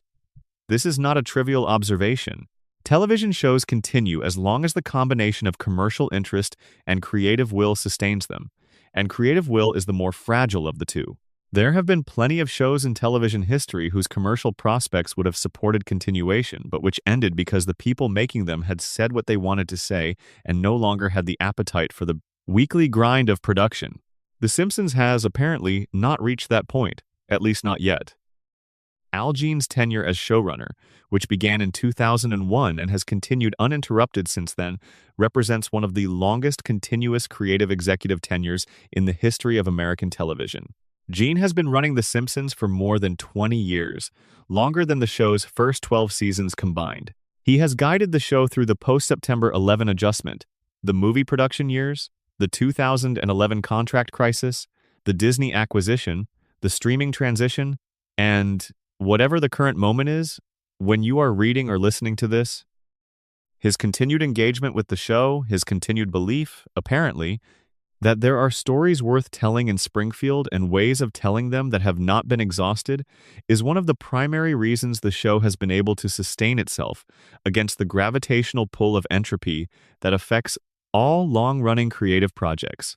Gene has spoken about the show's longevity with a combination of pride and genuine puzzlement that feels authentic. He knows that the show he is making in its 35th season is different from the show that was made in its 5th season, and he is honest about that difference.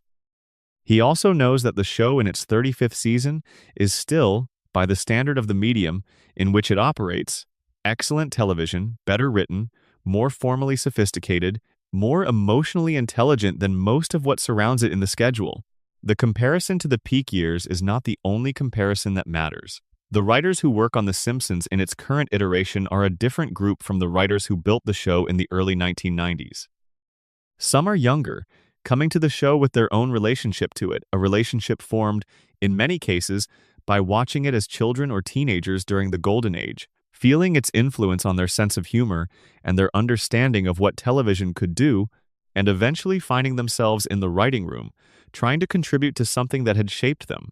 This generational dimension of the show's longevity is genuinely interesting. The Simpsons has been on long enough that it is now being partly made by people who grew up watching it, whose comedic instincts were formed by it, who bring to the work a kind of embedded reverence alongside their professional craft. This is not without its risks. Reverence, when it becomes too strong, can calcify into imitation writers reproducing the forms of the show's golden age without the specific conditions that made those forms vital in the first place. But it can also be a source of genuine continuity, a way of maintaining the thread of the show's identity across the decades and the personnel changes, of keeping Springfield recognizable and coherent even as the world around it changes in ways the show's original creators could not have imagined. The show in its recent seasons has displayed a quality that is worth naming explicitly, a willingness to engage with the contemporary world in ways that earlier late-period seasons sometimes avoided. Episodes have addressed social media culture, climate change, the streaming revolution, the particular anxieties of 21st century parenthood and 21st century childhood, the changing nature of work and family and community in a world that is continuously more connected and continuously more uncertain. Some of these engagements are more successful than others. The show's relationship to contemporary technology, in particular, has sometimes produced episodes that feel more like the documentation of a trend than the satirical examination of one. But the willingness to engage, rather than retreat into comfortable recreation of established formulas, suggests a show that is still actively thinking about its own relevance, rather than simply existing on inertia. The show has also, in recent years, continued to produce episodes that rank among its genuinely best episodes that would have been celebrated in any season of the show's history, and that demonstrate the continued creative vitality of the project. Individual episodes from seasons 25 through 35 have attracted critical attention and fan enthusiasm that goes beyond the usual surprised acknowledgement that the show is still capable of producing something good. These episodes are not anomalies in a general landscape of mediocrity. They are peaks in a landscape that is, on balance, considerably more varied and interesting than the narrative of permanent decline suggests. What makes these recent, excellent episodes possible is, in part, the freedom that comes with not needing to prove anything. The show, in its 3rd or 4th season, was making every episode under the pressure of justifying its own existence, proving to Fox, to advertisers, to the cultural arbiters who were just beginning to take it seriously, that it deserved to be on television. The show, in its 35th season, operates without that pressure. It has earned its place in the culture so completely, so irrevocably, that the question of whether it should exist has ceased to have any practical relevance. This freedom from existential anxiety creates room for a different kind of creative risk. Taking risks taken not because the show needs to prove something, but because the writers want to explore something, because a particular idea is interesting or funny or strange in ways that seem worth pursuing for their own sake. The show has also developed, over its long life, a remarkable facility with its own mythology. Springfield is one of the most fully realized fictional worlds in the history of narrative entertainment, not in the sense of having the most internally consistent geography or the most carefully maintained continuity. The show has always treated continuity as a suggestion rather than a rule, but in the sense of having accumulated the deepest cultural texture, the richest set of relationships and histories and running jokes and shared references of any animated series ever made. The world is deep enough to sustain almost any story the writers want to tell within it, and the characters are well known enough to carry emotional weight without explanation or setup. These are extraordinary creative resources, and the show continues to use them. There are, as there have always been, ongoing discussions about when The Simpsons will end conversations in the press, in fan communities, in the show's creative team itself, about the right moment to close the loop, to give the show a proper ending, rather than simply allowing it to continue indefinitely. Matt Groening has said, in various interviews over the years, that he would like the show to have an ending, a final episode that provides some form of resolution, some acknowledgement of the extraordinary duration of the journey. Whether this will happen, and when, and what form it might take, remains genuinely unknown. What can be said, from this vantage point in the show's history, is that every time The Simpsons has appeared to be approaching its end through commercial pressure, creative crisis, contract standoffs, cultural irrelevance, institutional decay, it has found a way to continue. Not always gracefully, not always without cost, but always. The loop, as the transcript of the show's own mythology describes it, keeps running. The family keeps coming home by the end of the episode. Springfield keeps resetting. The couch gag keeps playing. There is something in this persistence that is more than commercial logic and more than creative stubbornness. It is, perhaps, the thing that all the theories about Springfield's impossible permanence are reaching toward from different directions. The recognition that some stories, once they have been truly inhabited, cannot easily be abandoned. That the characters of Springfield, Homer and Marge and Bart and Lisa and Maggie, and Burns and Ned and Moe and Krusty and all the rest have become real in the way that fictional characters become real when they have been lived with long enough and loved well enough. That ending them requires something more than a business decision or a creative exhaustion or a network ultimatum. It requires a readiness that has not yet arrived. Until it does, Springfield continues. The plant keeps running, the power keeps flowing, Homer keeps stumbling through the door at 5:30 on a weekday evening, and the family gathers, and the loop turns over once more into another Sunday night at 8 o'clock, and the show that was almost not born and was almost canceled multiple times across 3.5 decades, continues to do the one thing that it has always been most fundamentally about, bringing a family home and keeping them there and refusing to say goodbye. Bonus Section A, The Voice That Almost Wasn't. Dan Castellaneta and the Making of Homer.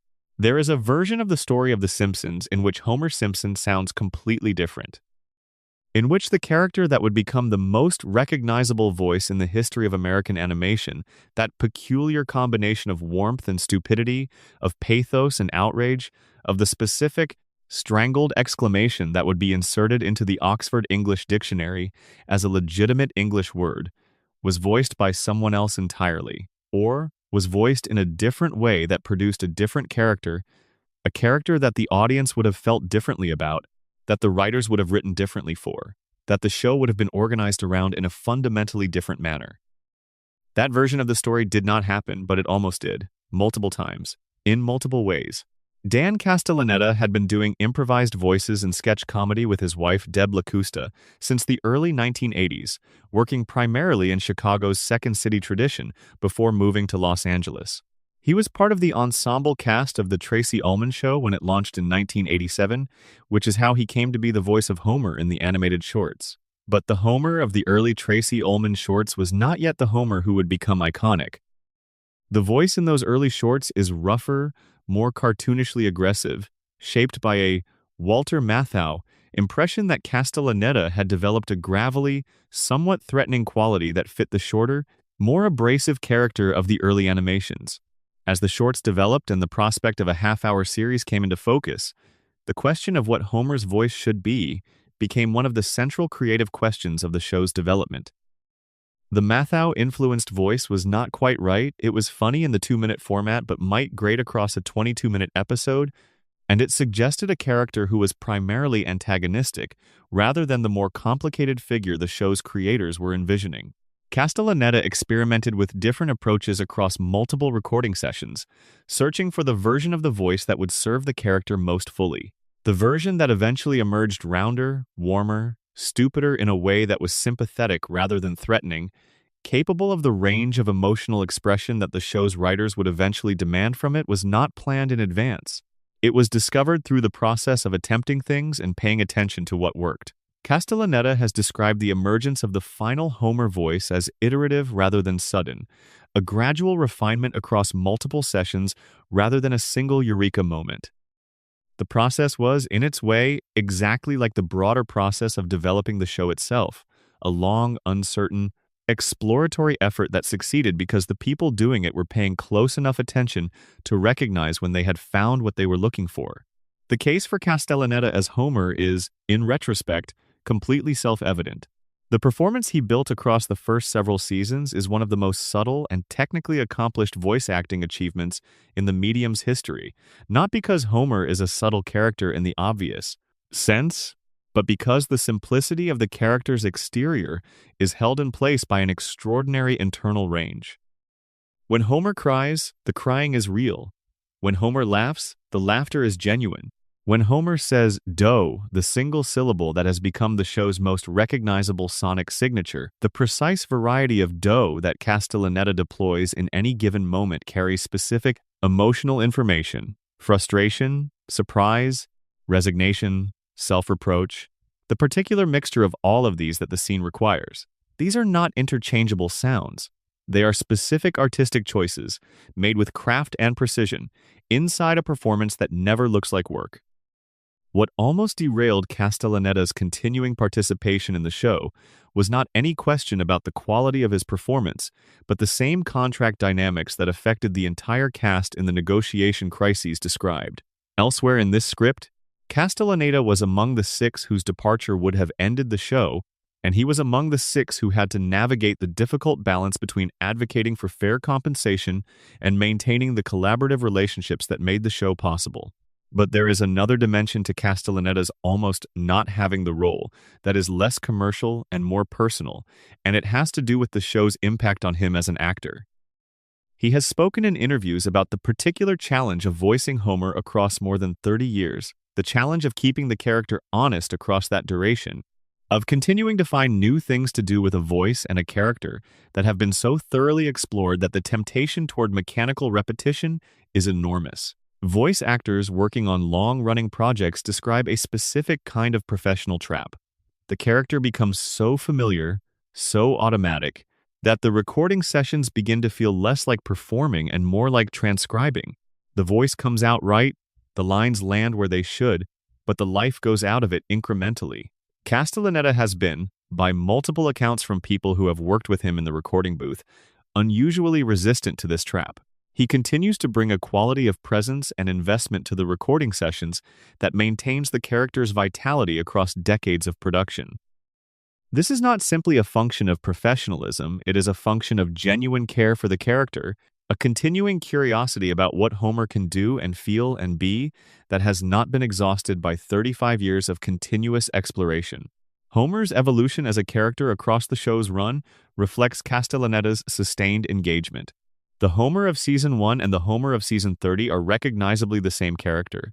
The voice is consistent, the essential personality is consistent, but they are not identical.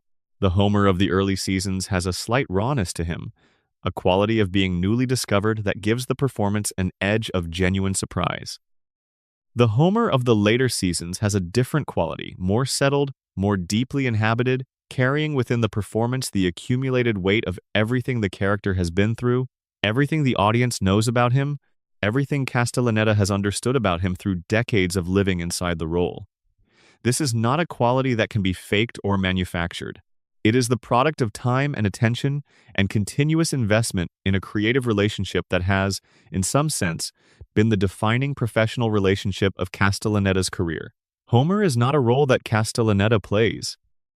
Homer is, in some meaningful sense, a voice that Castellaneta is a creative identity that he has maintained and developed and protected across a professional life that has been defined, more than anything else, by that single-syllable exclamation that has become the most quoted word on the internet. The show needed that performance to become what it became, and that performance needed the show to give it room to become what it became.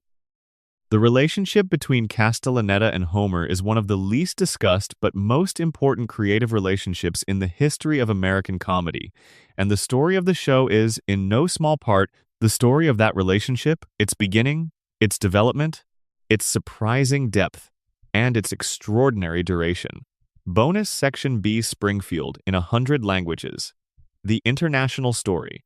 The Simpsons is, in most of the substantive ways the phrase can mean, an American show. It is set in a town that is specifically, deliberately American, a town whose geography is drawn from American landscapes, whose economy is organized around American institutions, whose social dynamics reflect American class structures and American cultural habits and American anxieties.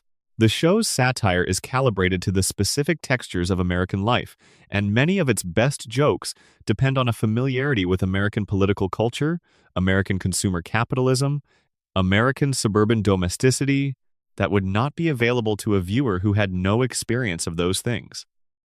And yet The Simpsons became one of the most internationally successful pieces of American television in the medium's history. The show has aired in more than 100 countries. It has been dubbed into dozens of languages, with regional voice casts who have, in many cases, developed their own local versions of Homer's voice and Bart's delivery that have become as recognizable in their languages as the originals are in English. In some countries, the show achieved a cultural penetration that was comparable to its American success, a level of recognition, affection, and satirical influence that crossed not just linguistic, but genuinely cultural boundaries. The international success of The Simpsons raises an interesting question about what the show is actually about, what its essential content is, beneath the specifically American surface.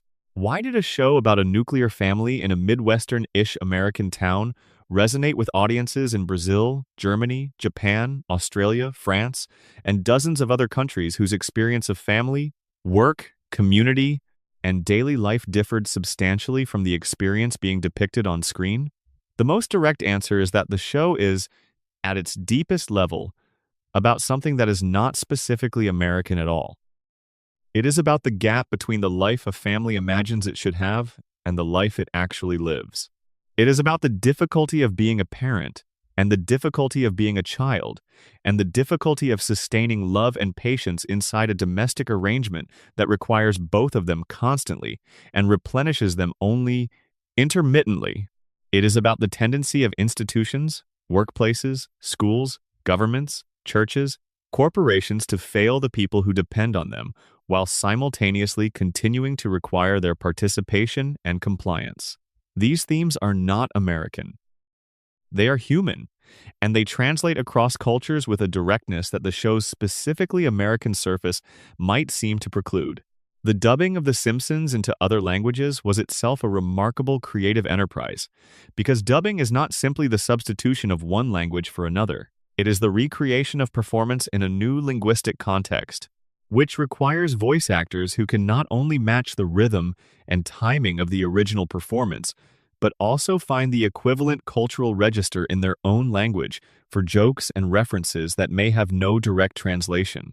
A joke about American fast food or American political culture or American television requires, in a French or German or Japanese translation, a creative solution, either a direct translation that works across cultural contexts, or a substitution of a culturally equivalent reference that will land for the local audience the way the original landed for the American one.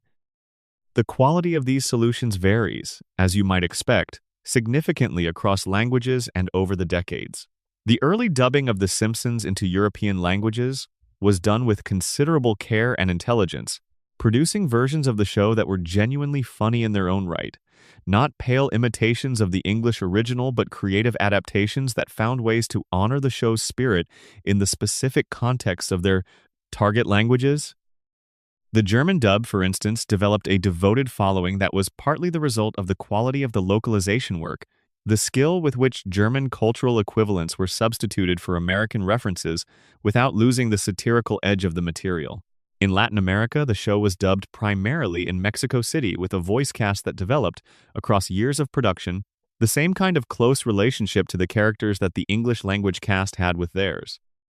The Latin American Spanish Homer has a distinctive voice and personality that has become, for Spanish-speaking audiences across the Americas, as inextricably associated with the character as the English language version. There are Mexican and Argentine and Colombian viewers for whom the English language Homer sounds wrong, not incorrect, but foreign, because they formed their relationship to the character through the Spanish language version, and that version is their real Homer. This is, if you think about it, an extraordinary thing. A fictional character, created by an American cartoonist and given voice by an American actor, has been adapted and recreated so thoroughly in other cultural contexts that the character now exists, simultaneously, in dozens of versions that are all authentically that character for the audiences who grew up with them. Homer Simpson is not a single entity. He is a family of entities, related by a common origin and a common visual identity, but differentiated by language and performance and the particular cultural inflections that each local adaptation brought to the work. The international success of the show was also, at various points, a significant factor in its commercial durability. During the periods when American ratings were declining or when domestic advertising revenue was contracting, international licensing fees and international broadcast rights provided revenue that helped sustain the show's economics. The global audience for The Simpsons was always substantially larger than the American audience, even if the American audience was the primary commercial relationship Fox managed directly. A show with the global footprint of The Simpsons was not just a Fox broadcasting property. It was an international cultural institution, and that status carried commercial value that helped underwrite its continued production even when the domestic numbers did not fully justify the cost on their own. The near cancellations described in this script were, from the perspective of the international audience, largely invisible. The contract crises and the Fox ultimatums and the writer departure anxieties that threatened the show's continued existence in the United States barely registered in the countries where the show was watched with the same loyalty and enthusiasm as it had always been. For a French viewer or a Brazilian viewer or a Japanese viewer, The Simpsons was not going to end because 6 American voice actors were negotiating their contracts. It was simply a show that existed, that had always existed, that would presumably continue to exist, because its place in the culture had long since ceased to feel contingent. This gap between the show's domestic vulnerability and its international solidity is one of the less discussed aspects of its history, but it is worth noting. The Simpsons survived, in part, because it had built a commercial and cultural infrastructure that extended far beyond the American market that was most directly exposed to the risks of cancellation. The international audience was the show's insurance policy against the most local and most acute of those risks, a cushion of commercial value that helped absorb the shocks that domestic difficulties produced.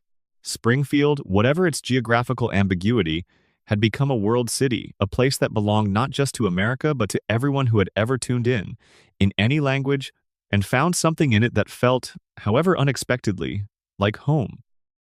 Bonus Section C. The Writers Who Stayed. Quiet heroes of the long run.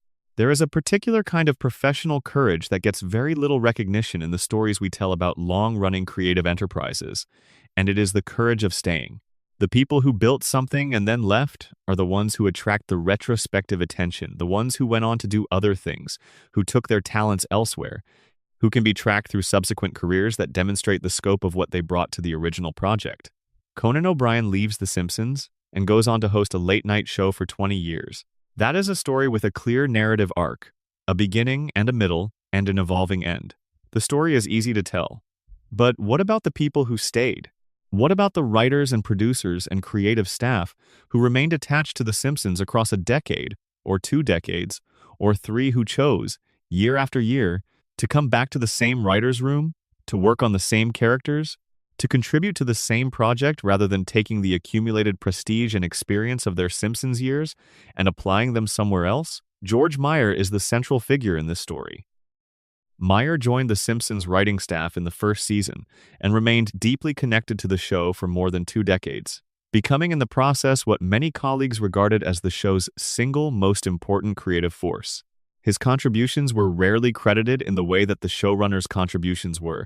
His name did not appear on the screen in the prominent positions that signal ownership and authority, but the writers who worked alongside him were consistent in their assessment that his presence in the room elevated everything around it.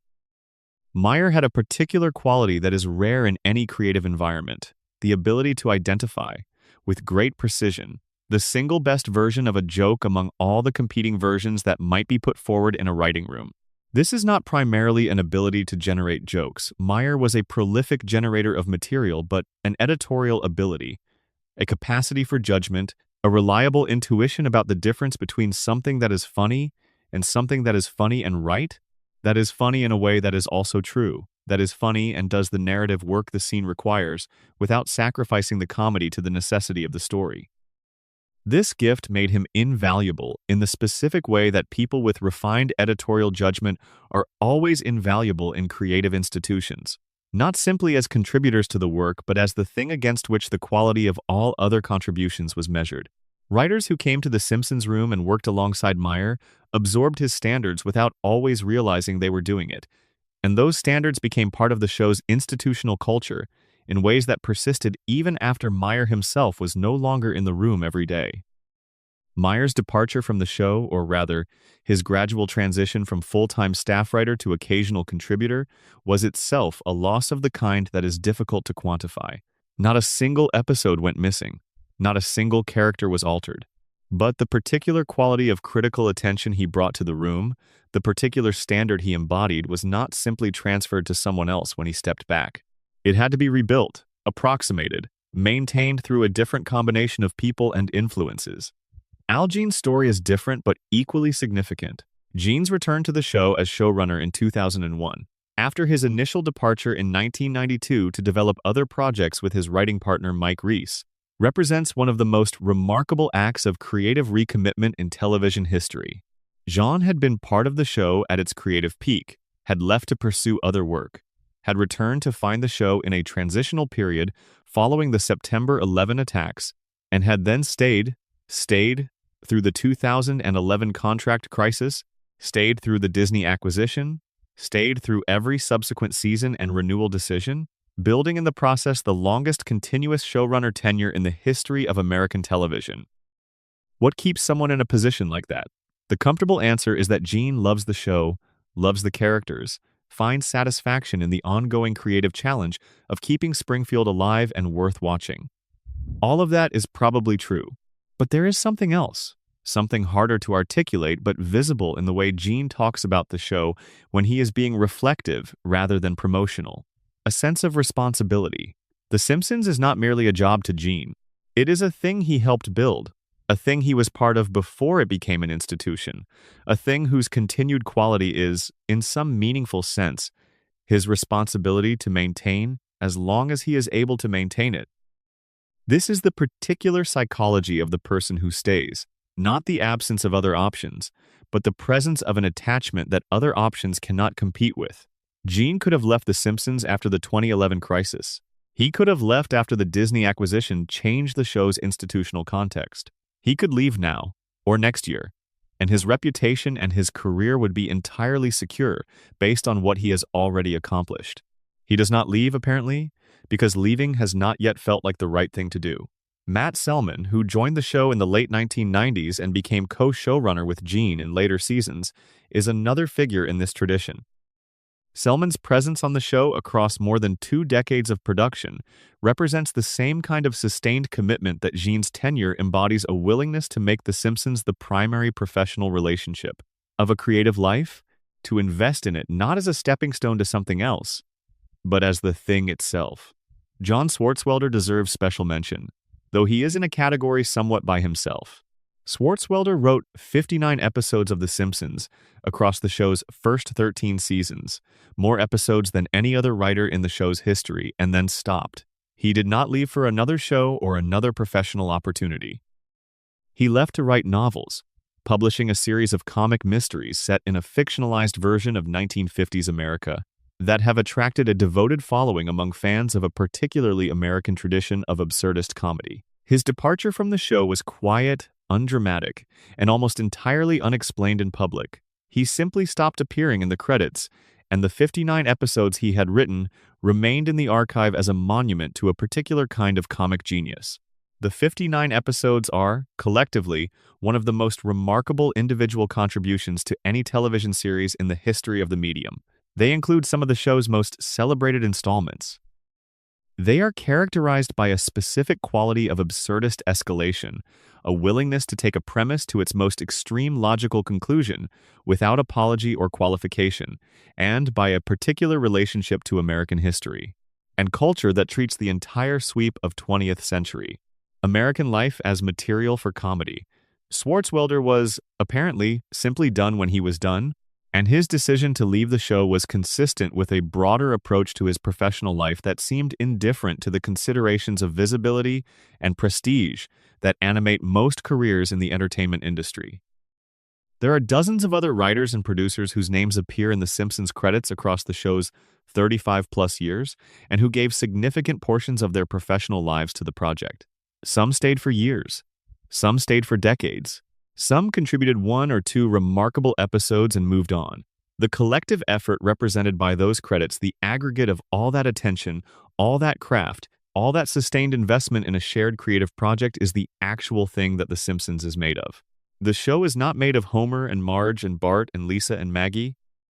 It is made of the people who, year after year, came back to the writing room and tried to figure out something new and true and funny to do with Homer and Marge and Bart and Lisa and Maggie. The characters are the visible product of that labor. The labor itself is invisible, conducted in rooms that the audience never sees, by people whose names scroll past in the credits too quickly to read, who chose, for whatever combination of reasons, to stay. Their choice to stay is the reason the show exists today. Not any single decision, not any single contract renewal, not any single season that managed to hold its audience, but the daily, weekly, seasonal decision of the people in that room to come back and try again.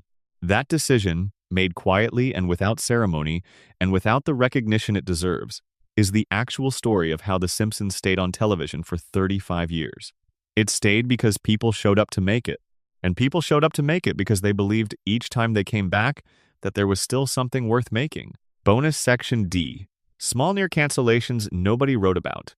The crises described in the preceding sections, the contract wars, the Thursday night experiment, the 2011 ultimatum, are the ones that made the news, that generated press coverage, that entered the public record and became part of the documented history of the show. But there is another category of near cancellation, smaller and quieter, that never appeared in the trades and never generated headlines, and was never publicly acknowledged by any of the parties involved. These are the moments when the show almost stopped, not because of a formal institutional decision, but because of the accumulated weight of smaller pressures, the grinding down of creative energy and institutional will that happens to any long-running project if the conditions are not actively managed. The first of these quieter near cancellations happened in the summer of 1997, between seasons 8 and 9. The writers who had made seasons 7 and 8, Bill Oakley and Josh Weinstein, in the showrunner roles, a team they described in subsequent interviews as cohesive and productive, were departing.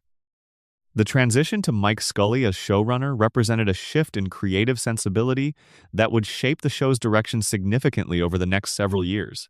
The summer of 1997 was a period of genuine uncertainty, not about whether Fox would renew the show, the ratings still justified renewal clearly, but about whether the version of the show that resumed production in the fall would be as good as the version that had just concluded.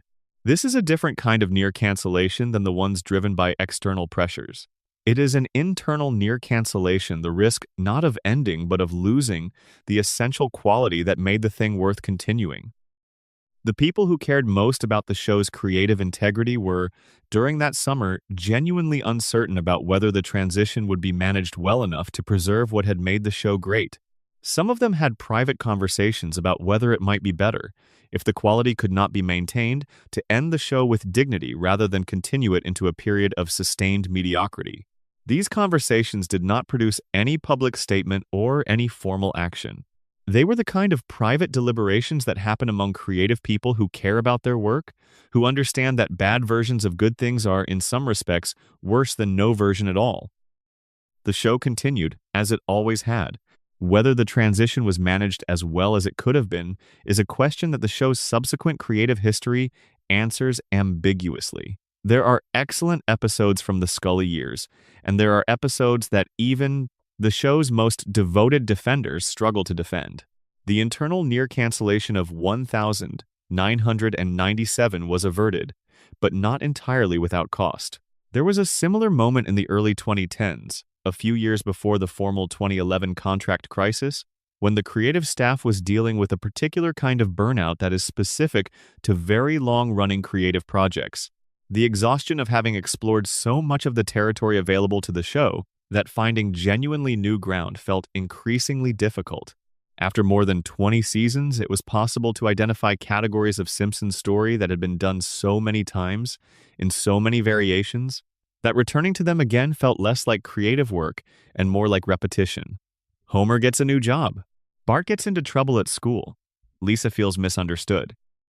Marge and Homer have a marital crisis. These are not bad story templates. They produced extraordinary work in the early years and continue to produce good work in later ones. But there is a ceiling on how many variations of each template can be generated before the creative effort required to find a fresh angle within the familiar. Form exceeds what the writers feel they can sustain. The writers' room in those years wrestled with this exhaustion in ways that were, by various accounts, difficult. The weekly production schedule of a long-running animated series is merciless. Every week, a new episode needs to be written, recorded, animated, and broadcast. There is no off-season in the production sense, no period of extended reflection and regeneration that might allow creative batteries to recharge fully. The work is continuous, and the demand for new ideas is continuous. And after 2 decades of continuous production, the people doing the work were carrying a fatigue that was creative as well as physical. What saved the show from this particular form of quiet near-death was a combination of personnel renewal and formal experimentation. New writers brought new ideas and new energy that helped break the feeling of creative exhaustion. And the show began, in the years around season 20 to 25, to experiment more explicitly with its own formal conventions, producing episodes that departed significantly from the established 22-minute sitcom format, episodes that played with structure and time and narrative perspective in ways that required the writers to engage with the characters and the world differently than the standard format did. This formal experimentation was not always entirely successful, but it was a genuine creative response to the exhaustion of established forms, and the energy it generated helped sustain the writing room through a period that might otherwise have become terminally tired. There were also individual moments when specific voices within the creative team came very close to deciding that they personally had said everything they had to say about Springfield and that the time had come to move on. These moments are not documented in any public record, but they were real, the quiet, private reckonings that happen to anyone who has given a significant portion of their creative life to a single project, when the question of whether to stay or go becomes genuinely open in a way it had not been for years. The people who faced these reckonings and chose to stay are not celebrated for that choice in the way that the people who left are celebrated for the things they went on to do. But their choice to stay is part of the show's history, even if it is a part that will never appear in any official account. There is something worth saying about the invisible labor of maintenance, not the dramatic labor of making a show that the audience would describe as great, but the quieter, more demanding labor of preventing a show from becoming worse than it already is, of holding the line against the entropy that affects all institutions over time, of saying each week, "No, that is not good enough, let us try again." This labor is performed by people whose names do not appear prominently in any narrative of the show's history, whose contributions are visible only in the absence of the failures they prevented, whose value to the project can be measured only by imagining how the show would have been without them.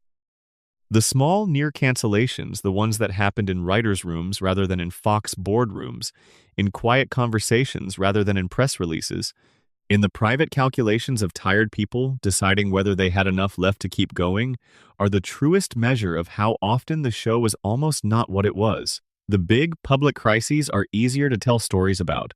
The small private ones are where the real work of survival happened. Bonus section E. Springfield and Fox, a marriage neither could afford to end. The relationship between The Simpsons and Fox Broadcasting Company is one of the most unusual long-term partnerships in the history of American media. Unusual not because partnerships between shows and networks are rare, but because of the specific power dynamic that developed between this particular show and this particular network, and the way that dynamic shaped the decisions of both parties across 3.5 decades. Fox needed The Simpsons more than it was ever comfortable admitting.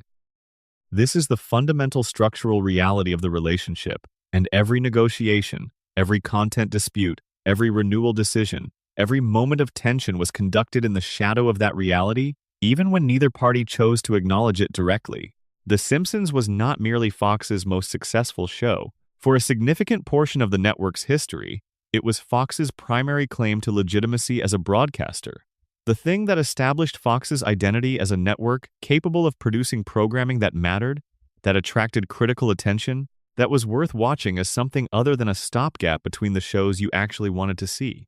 In the early years of the network, when Fox was still struggling to establish itself as a serious competitor to the Big Three, The Simpsons was the flagship that justified the enterprise. Without it, Fox's programming slate in the late 1980s and early 1990s consisted primarily of Married with Children, Cops, America's Most Wanted, and a collection of lower-profile programming that, while commercially functional, was not generating the kind of cultural conversation that builds network identity. The Simpsons provided that conversation. It was the show that made people say, "Oh, Fox, yes, that's the network that makes The Simpsons," which was the most important sentence Fox could have attached to its name during the years when it was still establishing itself. This dependence created a situation in which Fox's leverage over the show was, in practice, considerably less than its formal position as network and rights holder might suggest. A network's theoretical leverage over a show is essentially unlimited. The network decides whether the show gets renewed, controls the time slot, sets the production budget, approves or rejects creative decisions up to the limits of any contractual protections the creative team has negotiated. In practice, however, Fox could not exercise much of this leverage over The Simpsons without risking damage to the show that would, in turn, damage Fox itself. Canceling the show, interfering creatively in ways that degraded its quality, scheduling it against strong competition on nights when it might underperform, all of these options available to the network came with costs that the network was not willing to pay. The creative team understood this and used it. James L. Brooks, in particular, had the institutional knowledge and the contractual protections to advocate for the show's creative interests in ways that most showrunners could not. His involvement from the beginning as an executive producer with genuine creative authority, not a figurehead whose credit was primarily commercial, meant that the show had an advocate with real power at the table in every significant negotiation with the network. Brooks was the person who could tell Fox executives that a particular creative interference was unacceptable and have that statement carry consequences, because he had the contracts and the track record to back it up. The result was a creative autonomy that was unusual by the standards of American network television, a situation in which the people making the show had, in practice, if not always in theory, the ability to make the creative decisions they believed were right without constant network interference. This autonomy was not total, and it was not always comfortable. The content battles with standards and practices were real, and the commercial pressures of network television were always present. But relative to the conditions under which most network television was and is made, The Simpsons creative team operated with a remarkable degree of independence. For its part, Fox reciprocated the creative team's leverage with a commercial investment and institutional support that was, in its own way, equally remarkable. The network continued to broadcast the show even during the years when its ratings had declined significantly from their peak, when competitive programming was putting it under pressure, when the economics of the show required ongoing justification. Fox renewed The Simpsons season after season, not only because the numbers justified renewal, but because the network's identity had become so deeply intertwined with the show's identity that ending it would have required Fox to Reckon with a question it did not want to answer. If not The Simpsons, then what? The Disney acquisition of Fox in 2019 changed this dynamic fundamentally, though the effects took time to fully materialize. Disney was not a network that had built its identity in relationship to The Simpsons in the way that Fox had. Disney had its own identity, vastly older and vastly more diversified, an identity built around theme parks and children's animation and live-action blockbusters, and a roster of franchise properties that was already the most valuable in the history of entertainment before the Fox acquisition added The Simpsons to it. The Simpsons was, in the Disney context, one asset among many, a valuable one but not the defining one, not the show that justified the enterprise. This change in the show's institutional context was quietly significant for questions of the show's long-term future. Fox had reasons to keep The Simpsons alive that went beyond pure commercial calculation, reasons rooted in the network's history and identity. Disney's reasons for keeping The Simpsons alive are more straightforwardly commercial. The show generates licensing revenue, streaming subscribers, advertising sales, and international distribution fees, and as long as it continues to generate these at a level that justifies its production cost, Disney has reason to keep it going. If it ceases to generate them at that level, Disney's calculation changes without the complicating factor of institutional identity that would have affected Fox's calculation. This is not a situation to be alarmed about, necessarily. Commercial incentives are real incentives, and they have been sufficient to sustain the show through 35 years of production. But it is a different situation than the one the show existed in for most of its history, and it is worth noting as one of the more significant background changes in the show's institutional life as it continues into its fourth decade of production. The relationship between The Simpsons and Fox, the marriage that neither party could afford to end, was also a kind of extended creative argument about what American television could be. Fox had bet, in 1989, that a primetime animated series about a dysfunctional family could attract a mainstream audience and sustain itself over time. The Simpsons had answered that bet by becoming the longest-running scripted primetime series in the history of American television. The argument is not over because the show continues, but its terms have shifted with each passing decade, and the version of the argument being conducted in 2024 is different in almost every respect from the version being conducted in 1989. What has not changed is the essential structure of the bet, that there is an audience for intelligent, irreverent, emotionally honest storytelling about the ordinary difficulties of American family life, and that audience will show up week after week to watch what you make for them. Fox made that bet. Disney now holds it. The audience in various forms keeps showing up. Bonus section F. The meaning of the loop, why we need the show to never end. There is a peculiar thing that happens when you watch The Simpsons, knowing what you now know, knowing the history of near cancellations, the contract crises, the creative exhaustions, the moments when the show's continued existence was genuinely in question. The episodes look different. Not in their visual content or their narrative logic, but in what they represent. Each one is an artifact of survival, a small piece of evidence that the arrangement between these characters and the people who make them, and the network that broadcasts them, and the audience that watches them held together for one more week, through whatever pressures were operating in the background, because enough people on enough sides of the equation believed that holding it together was worth the effort. This is a strange way to watch television. Most television is not watched this way. Most television is watched as the thing it presents itself to be: a story, an entertainment, a distraction, a pleasure. The production circumstances behind it are invisible, as they are meant to be, and the viewer's relationship to the work is the relationship between an audience and the thing the audience is watching, not the relationship between an audience and the process that produced the thing. The Simpsons invites, or rather, has acquired over time a different relationship, because it has been running for so long, because its history is so well documented, because the conversations around it have been so continuous and so detailed for so many years. It has become impossible for viewers who care about it to watch it purely as a show. It is also watched as a history, as a document, as an ongoing argument about what it means for something to persist over time in a culture that moves very quickly and tends to abandon things quickly. This dual viewing, watching the show and watching the show's history simultaneously, is one of the reasons the conversation about The Simpsons is so durable and so intense. People do not argue about whether the later seasons of Friends are as good as the early ones, with the same investment that they argue about the corresponding question for The Simpsons, because Friends ran for 10 years and was a complete arc, and the question of its later quality is interesting but not urgent. The Simpsons is still running. The question of its quality is still open. The conversation about what it is and what it should be has not been closed by the show's conclusion, because there has been no conclusion. This openness is part of what makes The Simpsons so important as a cultural object, and it is also part of what makes the near cancellations so significant. Each time the show came close to ending each contract crisis, each network ultimatum, each creative near-death, the possibility of that ending was not merely the possibility of a show going off the air.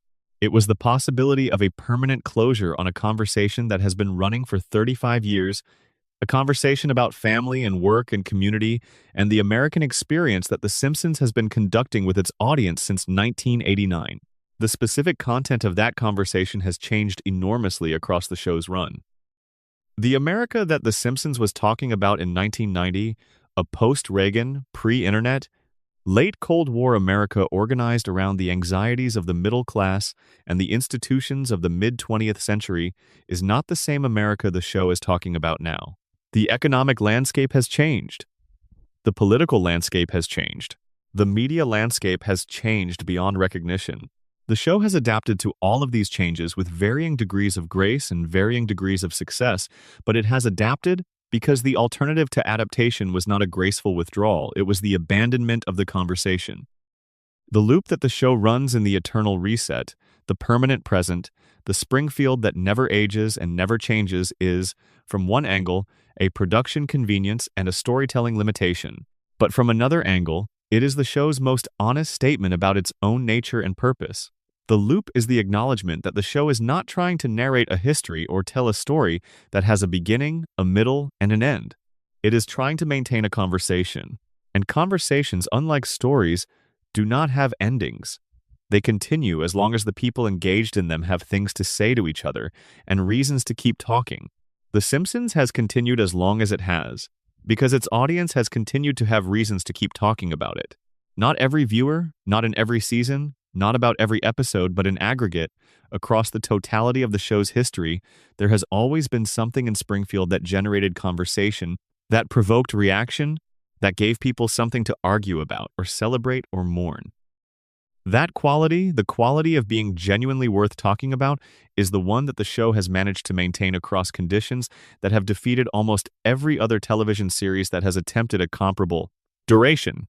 There is a tendency, when thinking about the show's longevity, to attribute it primarily to commercial forces.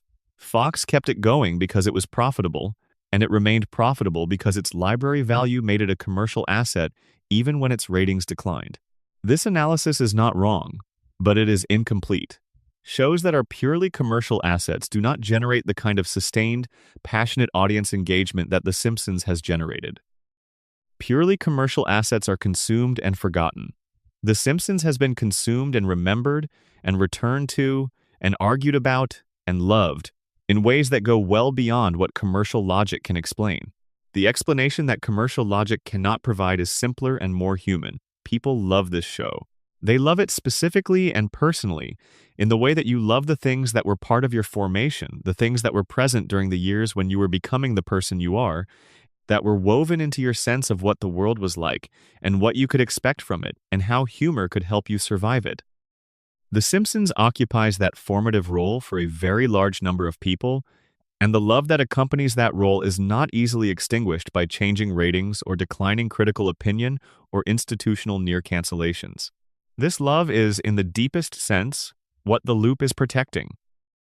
Every time the show came close to ending, what was at risk was not merely a television program or a commercial franchise, but a shared experience that millions of people carry in their memory as something valuable, something connected to the people they were when they first watched it, to the rooms they were in, to the other people who were there with them, to the particular feeling of a Sunday night at 8 o'clock when the couch was comfortable and the world was temporarily comprehensible, and the yellow family on the screen was doing something ridiculous and familiar and somehow, inexplicably, true.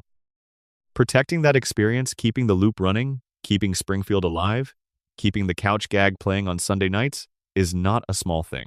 It is, in whatever modest way that a television show can be a cultural necessity, genuinely necessary. The people who made the decision, each time the show was threatened, to keep it going rather than let it end, were not merely protecting a commercial asset. They were, whether they knew it or not, protecting something more fragile and more valuable.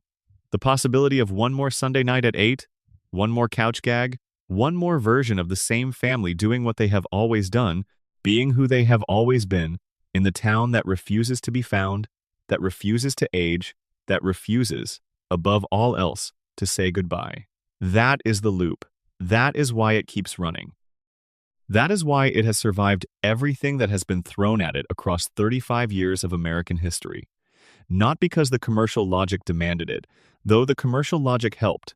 Not because the creative team was never exhausted or never tempted to stop, though their commitment was real, but because the people who watch it, and the people who make it, and the people who have made it over the years and moved on, all share in some version of the same quiet understanding. That Springfield matters, that The Simpsons are real in the way that only the best fictions are real, and that ending them requires something more than a business decision or a creative exhaustion. It requires readiness, and readiness so far has not come. So the loop keeps running, the credits roll, the couch gag plays. Homer stumbles home from the plant. Bart writes something new on the chalkboard. Lisa plays her saxophone in the opening bars of a song that has been playing every week since before most of its current audience was born. And somewhere in that repetition, in that familiar ritual, is the story of every time it almost didn't happen, every time the lights nearly went out in Springfield and someone decided to turn them back on. The lights are still on. Thank you for spending this time in Springfield. If this found you at the end of a long day, or in the middle of a quiet night, or somewhere in between, I hope it made the hours a little softer. Drop a comment with where you are and what time it is, and subscribe if you want to stay in this kind of unhurried company. There are more stories to tell and plenty of nights left to tell them in. Extended section, The Animation Pipeline, The Invisible Architecture of Springfield. One of the most consistently underappreciated dimensions of The Simpsons' survival story is the story of how the show was physically made, not the writing, which is discussed extensively in most accounts of the show's history, but the actual production infrastructure that converted scripts into finished animation every week for 3.5 decades. This infrastructure was, in its own way, one of the most complex and most fragile systems in the history of American television production, and understanding it helps explain why the show was so expensive, why certain kinds of changes to its cost structure were so difficult, and why the production crises that punctuated its history were so genuinely serious. The animation pipeline for The Simpsons in its first several decades worked roughly as follows. Scripts were written and approved by the writing staff in Los Angeles. Storyboards were created from the scripts, specifying the visual content of each scene. Voice recording sessions were conducted, with the cast providing the audio performances that would eventually be synchronized with the finished animation.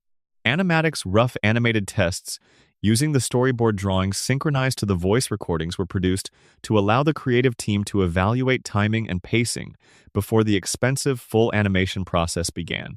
The animatics went to Los Angeles for review and notes. Revisions were made, and then the approved storyboards and audio went overseas, primarily to South Korean animation studios, where teams of animators produced the finished scenes. The overseas component of this pipeline was a deliberate choice made in the earliest years of the show's production, driven primarily by cost. American studio animation at feature film quality was extraordinarily expensive in the late 1980s, and the per-episode budget available for an animated television series, even a well-funded one, was not sufficient to support full domestic production. The South Korean studio's primarily ACOM production company and Film Roman Korea, among others, could produce animation at the required quality level for significantly less than equivalent domestic production would have cost, making the economics of the show workable. This arrangement worked well from an economic standpoint, but created a logistical challenge that was never entirely solved. The communication lag between the Los Angeles creative team and the overseas production teams. In the era before digital file transfer was fast and reliable, the physical logistics of getting materials, storyboards, reference materials, voice recordings, revision notes across the Pacific and back again added significant time to the production schedule. An episode of The Simpsons took approximately 6 to 9 months to produce, from script approval to final delivery, which meant that the production department was always working on multiple episodes simultaneously at different stages of completion, with different deadlines, different notes, and different sets of problems to manage. The production schedule's length also created an interesting structural pressure on the writing. Because so many months separated the writing of an episode from its broadcast, topical references or jokes about current events had to be managed carefully. An episode written in February about a particular news story would not air until the following fall or winter, by which time the story might be completely forgotten or, worse, might have evolved in directions that made the original joke seem dated or accidentally inappropriate. The writers developed various techniques for managing this, including the practice of keeping topical jokes vague enough to remain relevant across the lead time, and the occasional practice of writing episodes around topics that were likely to remain relevant regardless of specific news cycles. The transition to digital production methods in the mid-2000s changed the pipeline significantly. Digital animation tools allowed for faster iteration, faster revision, and faster communication between the Los Angeles creative team and the overseas production facilities. The shift from traditional cell animation to digital compositing also changed the visual character of the show in ways that viewers who have watched the series across its full run can observe. The earlier seasons have a slightly different quality, a warmth and slight imperfection that is characteristic of traditional animation, while the later seasons have the cleaner, more precise look of digital production. This visual evolution was not universally welcomed by the show's fans. Some viewers feel that the digital-era Simpsons lacks a certain tactile quality that the earlier seasons had, that the cleaner lines and more saturated colors of the later episodes create a slightly clinical feeling compared to the more organic visual texture of the first decade. Others argue that this is simple nostalgia and that the digital production methods allowed for a visual sophistication that the earlier techniques could not achieve. The debate is genuinely unresolvable because it is not purely a debate about technical quality, but about what visual qualities one values in animation. The overseas animation production was also, periodically, a source of production problems that nearly created broadcast gaps. Animation errors, mistakes in character design, inconsistencies in background detail, continuity problems between scenes were common in the early years when communication between the Los Angeles and Korean production teams was more difficult. Some of these errors made it into finished episodes and have since become well-documented curiosities in the show's history, evidence of the imperfect logistics of an international production pipeline operating at speed. Others were caught in review and sent back for correction, creating delays that occasionally threatened the delivery schedules that the network required to maintain its broadcast calendar. There was at least one period in the early years of the show's production when the overseas production pipeline came genuinely close to collapse under the demands being placed on it. The combination of the weekly broadcast schedule, the increasing complexity of the visual content the writers were requesting, and the occasional communication failures between the creative team and the production facilities created a backlog that, if it had not been aggressively managed, could have resulted in missed broadcast dates. Missed broadcast dates would have been costly for Fox, damaging to the show's reputation, and potentially a contributing factor to renewal decisions that were, in those early years, still being made under uncertainty. The production staff who managed this pipeline, the production coordinators, the line producers, the people responsible for ensuring that materials moved correctly through a complex international system on the required schedule, are among the least celebrated contributors to the show's history. Their work was entirely invisible to the audience, and their successes were measured entirely in negative terms. Nothing went wrong this week, the episode was delivered on time, the broadcast proceeded without incident. These are not the kinds of achievements that appear in anniversary tributes or cast reunion interviews. But they were real achievements, made week after week across 3.5 decades, and the show's continued existence depended on them as surely as it depended on the writing and the voice performances. The HD transition, which the show made between its 20th and 21st seasons, was another significant production milestone that required careful management to navigate without disrupting the show's production schedule. The shift from the 4 to 3 aspect ratio of standard definition television to the 16 to 9 widescreen format of high definition required changes not just in the technical specifications of the animation, but in the compositional approach of the artists, the way scenes were framed, the amount of visual information included in the background, the spatial relationships between characters that the wider frame could now accommodate. The transition was handled skillfully, though not without some adjustments, and the HD-era Simpsons has a visual character that is different from, but not inferior to the standard definition versions of its earlier years. The animation budget itself was, throughout the show's history, one of the primary levers that Fox used in its ongoing negotiations about the show's production costs. When the network wanted to reduce per-episode costs, animation was the natural place to look for savings. It was the largest single component of the production budget, and there were, at least in theory, various ways to achieve modest reductions through production efficiencies without dramatically affecting the final product. In practice, the creative team resisted significant animation budget cuts on the grounds that visible quality reductions would damage the show's reputation and, potentially, its ratings. These negotiations were a recurring feature of the show's production history, and the outcomes varied depending on the specific cost pressures of the moment and the specific leverage of the people involved in the discussion. What the production history of The Simpsons illustrates, in the end, is that the creation of a long-running animated television series is a deeply industrial process. A process that requires the sustained coordination of hundreds of people across multiple countries working on multiple episodes simultaneously, managing multiple deadlines and multiple quality standards and multiple communication channels, all in service of the deceptively simple goal of delivering a finished, polished piece of animation to a broadcast network every week. The creative achievements of the show, the writing, the performances, the storytelling are enabled by this industrial infrastructure and could not exist without it. The fact that the infrastructure held together, week after week, year after year, through all the pressures described in this script and all the pressures not described, is itself a remarkable achievement that deserves to be part of the story. Extended section: the guest star universe, celebrity, prestige, and cultural maintenance. In 1990, a musician named Ringo Starr, one quarter of the most famous band in the history of recorded music, a figure whose cultural recognition was so total that his name required no additional context anywhere on Earth, recorded a guest voice performance for The Simpsons.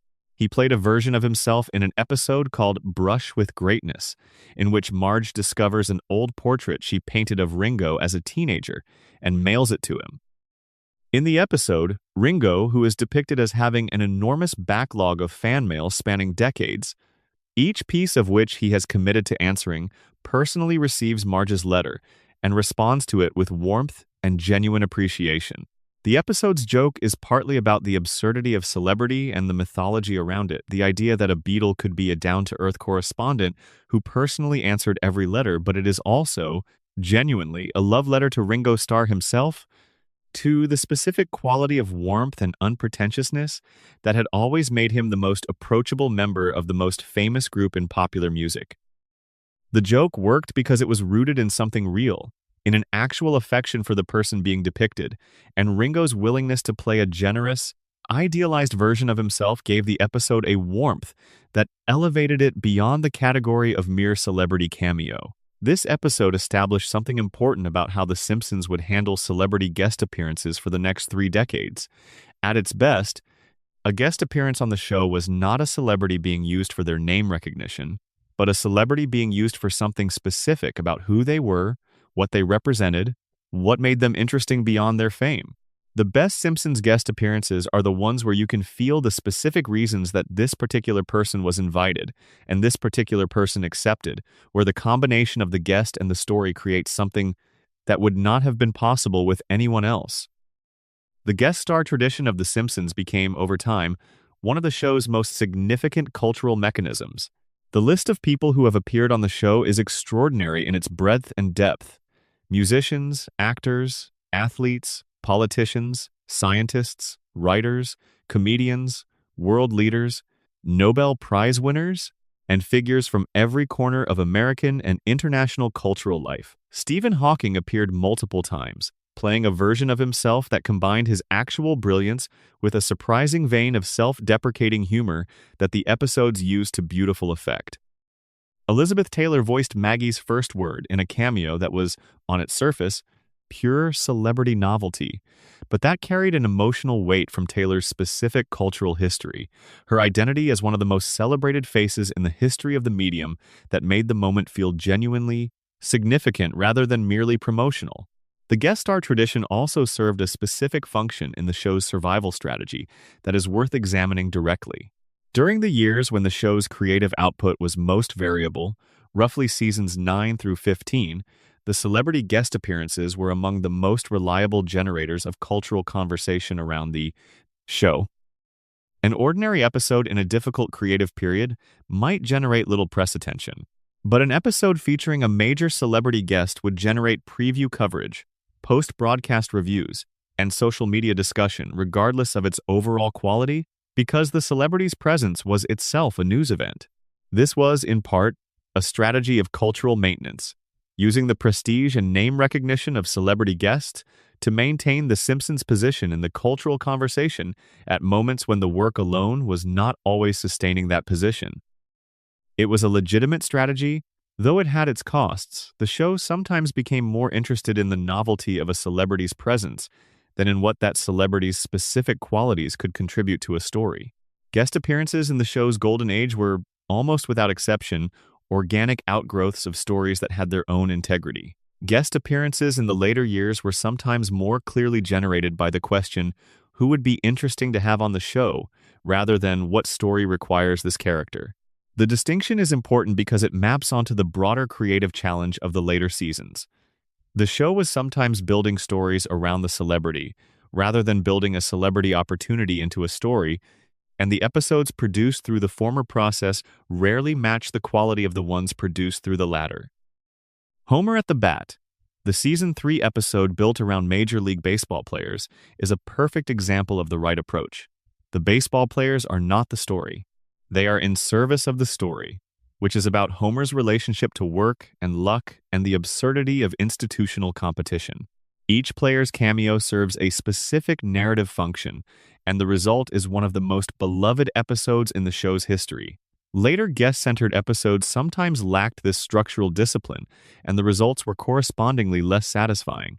But even when individual guest appearances were not entirely successful, the tradition they represented was significant. The willingness of genuinely important cultural figures to appear on The Simpsons, to offer their voices and their cultural identities in service of jokes about Springfield, was itself a continuous affirmation of the show's cultural standing. A major celebrity choosing to appear on The Simpsons was implicitly endorsing the show's claim to cultural relevance, validating its continued status as the kind of platform that serious people found worth participating in. The list of guest appearances is, in aggregate, one of the most extraordinary self-portraits of American culture in the medium's history. A snapshot of who we celebrated, who we found interesting, who we thought was worth putting in a world made of yellow people and Springfield street signs. The economics of the guest star tradition were also interesting. Many of the show's most celebrated guest appearances were done for very low fees, sometimes the standard union minimum for voice work, which was dramatically less than the celebrity's usual compensation for any comparable commitment of time and attention. The celebrities who appeared on The Simpsons were, in many cases, doing so because they wanted to, because being part of the show's history was an honor that transcended the financial consideration. This willingness to appear for below-market rates was itself a form of cultural investment. A bet that being associated with The Simpsons would be worth more in cultural capital than the difference between the minimum fee, the celebrity's usual rate. Some of the most significant guest appearances in the show's history, appearances that generated enormous cultural conversation and that remain among the most memorable moments in the show's long run, were done by people who received essentially nothing for their time beyond the experience of having been part of it. This is a remarkable thing about the show's cultural position at its peak. It was a prestige destination for people who had access to every opportunity in the entertainment industry because what it offered a place in the permanent record of the most important animated series in television history was something that money could not simply buy. The guest star tradition also had an international dimension that is underappreciated in most discussions of the show's history. The international versions of The Simpsons, the dubbed editions produced for dozens of different language markets, occasionally replaced English-language guest stars with locally recognized celebrities who could serve equivalent functions for the local audience. A political joke that worked in the American version because it referenced a specific American politician might be adapted in the German version to reference an equivalent German public figure voiced by that figure or by a German actor mimicking them. This localization of the guest star tradition meant that the show's practice of using celebrity to maintain cultural relevance operated at multiple levels simultaneously globally through the English-language original and locally through the adapted versions that use the show's structure to engage with different national cultural conversations. The show continues this tradition today, though the guest star landscape has changed significantly from what it was in the early 1990s. The celebrity universe has fragmented, as the cultural landscape more broadly has fragmented, and figures who might generate enormous cultural conversation in one community, a major YouTuber, a prominent social media personality, might be completely unknown in another. The show navigates this fragmentation with varying success, sometimes catching the cultural moment perfectly and sometimes arriving slightly behind it. But the tradition itself persists, as it has persisted since Ringo Starr sat in a recording booth in 1990 and added his voice to the long, improbable story of a cartoon family that refused to stop being worth talking about. Extended section: The critics who changed their minds. The long arc of Simpsons criticism. There is a particular figure in the history of Simpsons criticism who appears, in various guises, across the decades of the show's run. This figure writes a passionate defense of the show's brilliance, its satire, its emotional intelligence, its formal innovation, its willingness to take on the full complexity of American life in ways that conventional television avoided. This figure argues that The Simpsons is not merely popular entertainment but genuinely important art, that its influence on American comedy and on American culture is profound and underappreciated, that the people who dismiss it as a cartoon are missing something essential about what it does and how it does it. And then, several years later, this same figure writes an elegiac piece about the show's decline, about how it used to be great, about the specific point at which it stopped being great, about what we lost when it stopped being great. And then, sometimes, this figure comes back one more time to write about a recent episode that reminded them why they loved the show, that demonstrated a quality they had assumed was gone, that made them feel, briefly, that maybe the show they had mourned was not entirely dead after all. This three-stage arc: enthusiasm, disillusionment, qualified renewal, is the dominant pattern of serious engagement with The Simpsons across its history, and it is worth examining in some detail because it reveals something important about the show, about its critics, and about the relationship between a long-running creative work and the people who pay attention to it. The enthusiasm phase, which characterized most serious critical engagement with the show from roughly 1990 to 1995, produced some of the most interesting early writing about what television could be and why it mattered. Critics who engaged with The Simpsons in those years were writing, in part, about a revelation.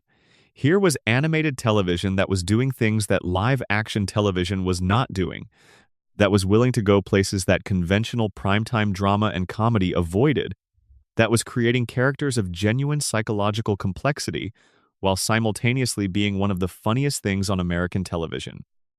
The critical enthusiasm of this period was, in retrospect, a little breathless. There was a tendency to overstate the show's significance in the context of the broader television landscape, to claim too much for it rather than simply describing what it was doing accurately and well. But the underlying assessment was correct. The show was doing something genuinely new, and the critics who recognized this were not wrong to be excited about it.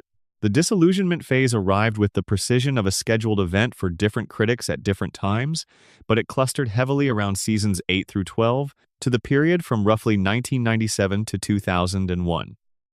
The critical writing of this phase is characterized by a particular tone: regret, nostalgia, the careful forensics of determining exactly when and why something went wrong.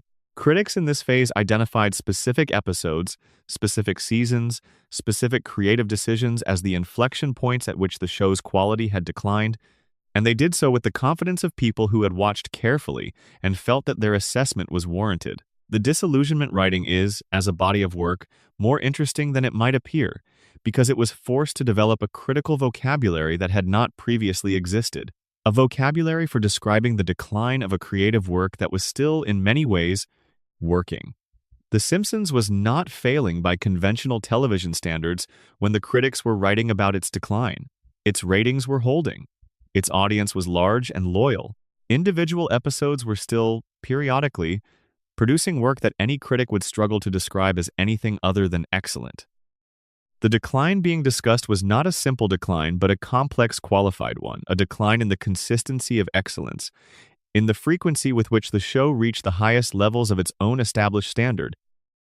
Developing a critical language for this kind of qualified, relative decline required critics to do something unusual, to hold two simultaneous assessments in tension, to say simultaneously, this is still very good television, and this is less good than it was, and the gap between what it is and what it was is worth documenting and mourning. This is a difficult critical stance to maintain, because it resists the simple narratives that criticism tends to prefer the show is great or the show is bad, but the show is complicated is harder to write clearly and harder to communicate in the headline-driven environment of media criticism. The critics who managed this difficulty best during the disillusionment years were the ones who were most honest about the nature of their own investment in the show. They were not simply assessing the work in the abstract. They were reckoning with the experience of loving something and then watching it change in ways that did not satisfy the terms of that love. This is not a purely aesthetic experience, it is a personal one, rooted in the specific memories and associations that had accumulated around the show through years of watching it. When a critic wrote about The Simpsons' decline in 1999 or 2001, they were writing, in part, about their own past, about the version of themselves that had watched the early seasons, about what those seasons had meant to them, about what it felt like to return to something that had been formative and find it changed. This personal dimension of Simpsons criticism is one of the things that has made it so persistent and so intense. Fans who argue about the relative merits of different seasons are not simply having an aesthetic argument. They are, in part, arguing about their own histories, about the validity of the experiences they had with the show at specific points in their lives, about whether the version of the show they loved has a right to be loved, or whether it has been retroactively diminished by the existence of a better version. These are not trivial stakes, even if they might seem so from outside. The qualified renewal phase of Simpsons criticism has been more recent, a development of the 2010s and 2020s in which critics and fans who had written the show's obituary began to acknowledge that the obituary had been premature, that the show had been doing things in its later seasons that deserved appreciation on their own terms rather than constant comparison to a golden age. This phase is partly a product of the streaming era, which gave critics and fans access to the full archive of the show simultaneously and made the linear temporal experience of watching the show episode by episode, as it aired, available to be replaced by the more reflective experience of choosing what to watch from across the entire run. In the streaming context, the decline narrative of the show looks different than it did when it was being experienced in real time. The variability of seasons 10 through 20 does not look, when you can simply skip the episodes you do not want to watch and return to the ones you do, like the relentless grinding down of a once great thing.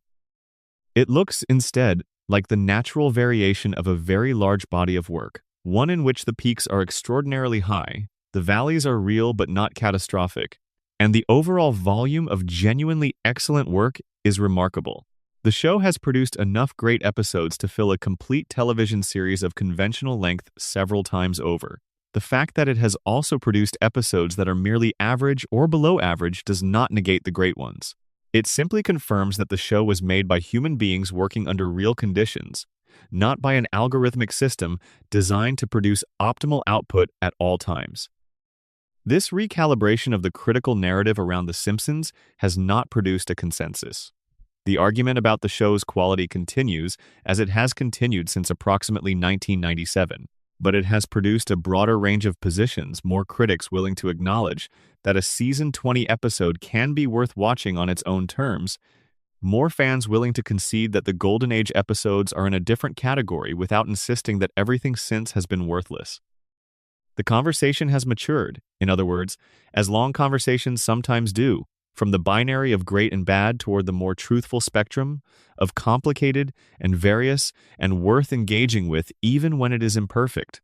The show's relationship to its critics is, in miniature, a version of every long creative relationship between a work and the people who love it, the early passion, the middle disillusionment, the late reconsideration, the eventual reckoning with what the thing actually was across its full, complicated life. The Simpsons has lived all of these phases on the largest possible public stage, with the criticism archived and debatable, and never entirely resolved because the show itself has never entirely resolved, has never provided the clean ending that would allow a final critical verdict to be written.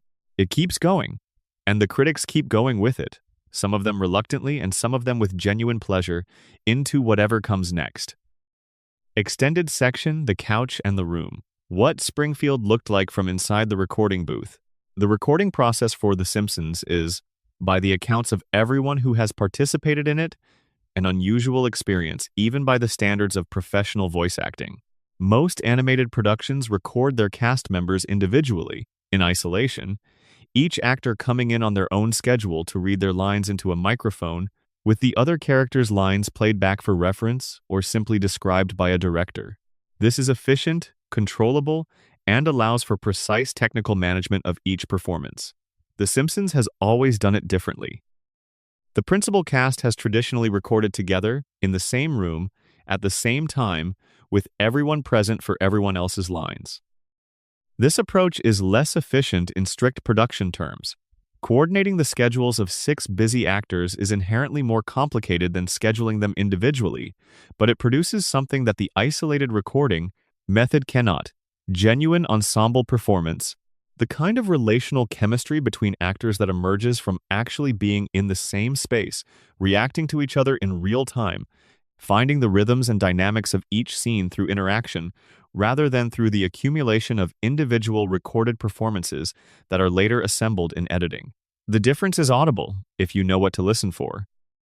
The best scenes between Homer and Marge, between Homer and Bart, between Lisa and any other character have a quality of genuine exchange of listening and responding, of one performance affecting and adjusting to another that would be very difficult to produce through isolated recording. Dan Castellaneta's Homer listens to Julie Kavner's Marge in ways that shape his responses, and Kavner's Marge responds to Castellaneta's Homer in ways that would not be possible if she were responding to a playback of his lines, rather than to him, in the room, present, giving the performance live. This choice created a recording environment that the cast has described as warm, collaborative, and occasionally chaotic in the best way. Sessions would go off script as actors explored different approaches to scenes, found funnier ways to deliver lines, discovered business in the text that the director or writer had not anticipated. The writers, who attended recording sessions, were present to evaluate these discoveries and decide whether they improved the scene or took it in directions that didn't serve the story. The best improvisational moments from the recording sessions that made it into finished episodes, moments where a character's delivery of a line has a quality of spontaneous discovery rather than polished execution, are the product of this environment. The recording booth was also, by several accounts, a place where some of the creative tensions of the show's production were worked out in real time. A scene that had seemed to work on paper would sometimes reveal its problems only when the actors performed it, and the writers and directors present at the session would have to decide quickly whether the problem could be solved through direction or required a rewrite. The improvisational quality of good recording sessions meant that solutions sometimes emerged from the performances themselves, an actor finding a way to make a problematic line work that the writer had not anticipated. The physical intimacy of the ensemble recording also created a different relationship between the cast and the material than isolated recording would have produced. When you are in the room with 5 other people performing the same scene, reading the same script, you develop a collective understanding of what the scene is trying to do, what its emotional logic is, where the comedy lies, what the scene needs from each performance to function. This collective understanding is different from the individual understanding that each actor develops in isolation, and it produces a coherence in the finished performance that is one of the things that makes the best Simpsons scenes feel complete, not like the sum of 6 individual voice performances, but like the product of 6 people who were in the same moment together. The ensemble recording tradition also meant that the cast's long history together, the decades of shared recording sessions, the accumulated experience of each person, knowing the other's rhythms and instincts and habits, produced a creative intimacy that is one of the show's most distinctive qualities. By season 20 or 30, the cast had been recording together for most of their professional lives. They knew each other's voices in the same room the way musicians know each other's instruments in a band that has been playing together for decades. This knowledge was not formal or conscious. It did not require deliberate effort or explicit communication. It was simply the product of time, of having been in the room together so often that the ensemble became something organic, a creative unit whose collective behavior was not reducible to the sum of its individual members' behaviors. Guest voice actors who have described the experience of recording with the regular cast often note this quality, the sense of encountering an ensemble that is deeply settled into its collective identity, that has established patterns and rhythms that the guest, however experienced or talented, is entering rather than shaping. Some guests find this daunting, others find it liberating, because the security of the regular cast creates a kind of creative infrastructure that the guest can lean into rather than having to construct from scratch. Either way, the quality is unmistakable. There is something in the recording room that is not just the sum of the individual cast members, and that something is the product of 3 decades of continuous collaboration. The recording sessions changed over the years in ways that the cast and the creative team navigated with varying success. As the show moved from analog to digital recording, from physical tape to computer-based recording systems, the technical infrastructure of the sessions changed, but the essential social structure remained the same. The same group of people, in the same kind of room, performing the same characters they had been performing for years, in the presence of each other. The continuity of that social structure across all of the changes in technology, in personnel at other levels of the production, in the show's commercial circumstances and cultural status, is one of the most significant reasons the ensemble retained its character across the show's long run. The booth is where The Simpsons happens, in the most immediate and irreducible sense. The writing room is where it is conceived. The animation pipeline is where it is made visible.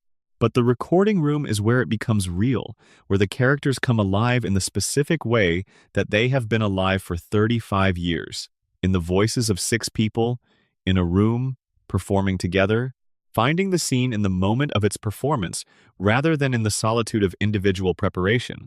That room, its specific warmth, its specific creative energy, the specific relationship between the people in it is the actual Springfield, the real location of the show's essential life. Every time the show came close to not continuing, what was at risk was not just the future episodes, but the future sessions in that room, the future moments of discovery and collaboration, and the particular kind of creative intimacy that 3 decades of ensemble work had produced. The contract crises and the network ultimatums and all the other threats to the show's continuation were, at their deepest level, threats to that room and to the relationships inside it. The people who fought to keep the show going were fighting, in part, to keep those relationships intact, to keep the room warm, to ensure that the ensemble that had built Springfield brick by brick across a generation would have the opportunity to keep building. The room is still warm. The ensemble is still there. The sessions continue. Extended section, The Children Who Grew Up, what the show meant to the generation that inherited it.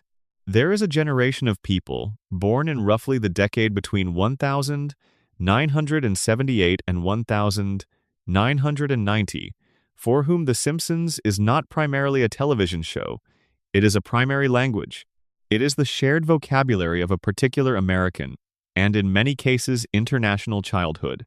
The set of references, phrases, images, and emotional associations that function within a certain community of people who grew up at the same time as a kind of cultural shorthand that requires no explanation. When 2 people of this generation discover their shared Simpsons literacy, there is a specific quality of recognition between them, the recognition of people who have internalized the same texts, who have been shaped by the same stories, who carry the same invisible architecture of Springfield in their interior lives.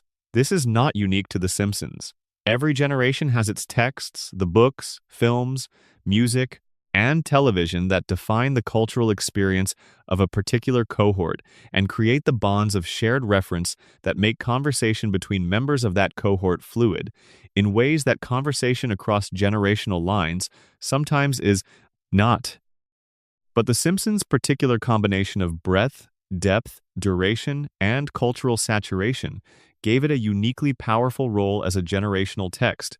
Its breadth meant that it reached virtually everyone in its target demographic, rather than only those with particular cultural interests.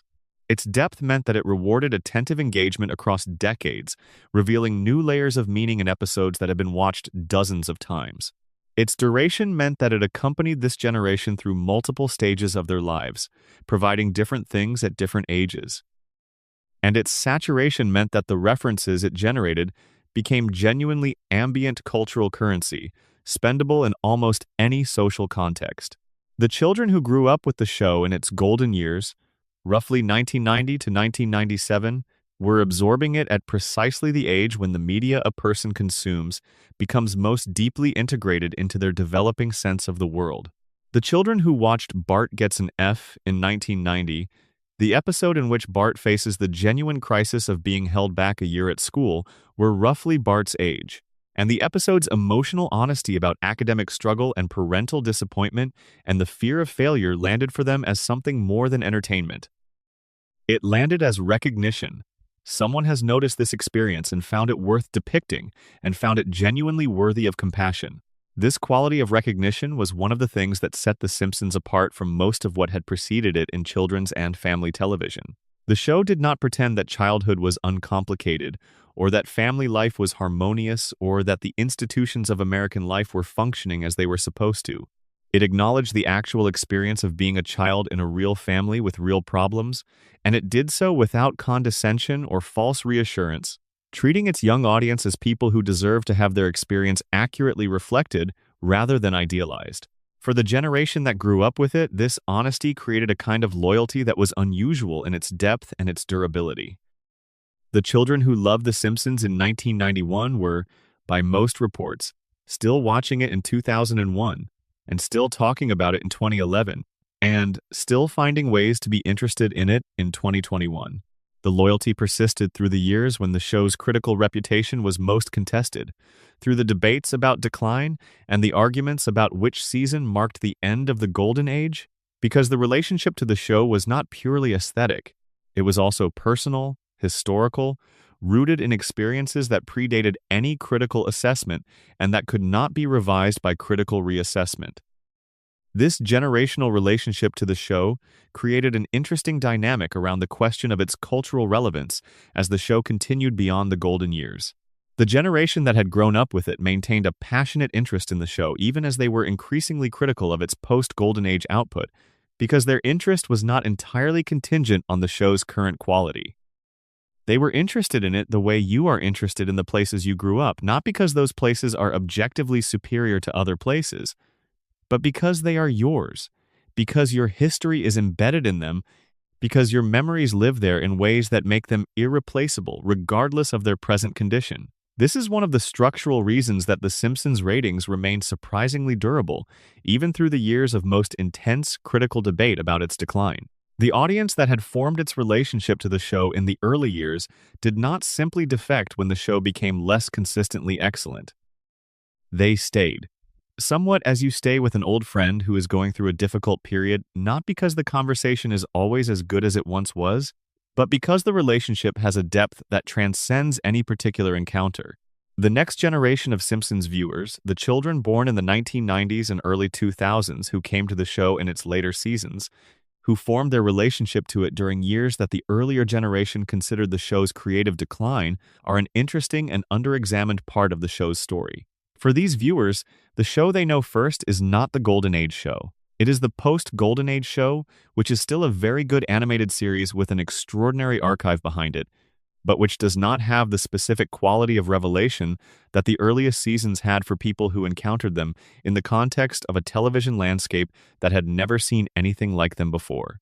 What the later generation viewers have that the earlier generation viewers do not is unmediated access to the entire archive, without the temporal experience of watching the show change over time. For them, the debate about Golden Age versus later seasons is interesting history rather than personal wound. They can engage with Cape Fear and Bard of Darkness and Lisa's Substitute with the same fresh appreciation that they bring to any well-crafted piece of television without the complicated feelings that accompany returning to something you loved when it was new. This generational difference in the relationship to the show is one of the reasons the Simpsons conversation continues to be so vigorous and so interesting. The early generation viewers bring depth of history and personal investment. The later generation viewers bring freshness and a wider comparative context. The conversation between these perspectives is genuinely productive because each brings something the other lacks, and the show's depth is sufficient to sustain and reward both kinds of engagement.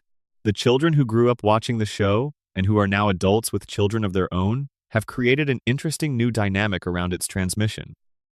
The Simpsons is, for many families, a multi-generational text, something that parents watched in the 1990s and that they now watch with their children, discovering as they do so that the show operates on multiple registers simultaneously, as a piece of children's entertainment on the surface, as a piece of adult comedy and satire at the level that requires more experience to access, and as a family ritual that creates shared experience across the generational divide.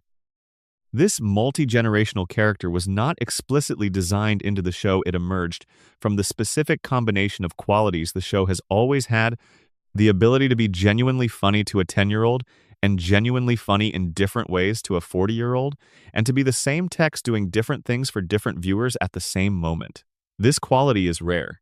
Most comedy is aimed at a specific demographic and operates effectively primarily within that demographic. The Simpsons operates across demographics in a way that creates the possibility of shared experience rather than parallel experiences occurring in the same room. The generation that grew up with the show is now, in many cases, the generation that makes television, that writes and produces and directs the kind of ambitious, emotionally honest storytelling that The Simpsons pioneered, and that has become the standard for quality television across the subsequent 3 decades.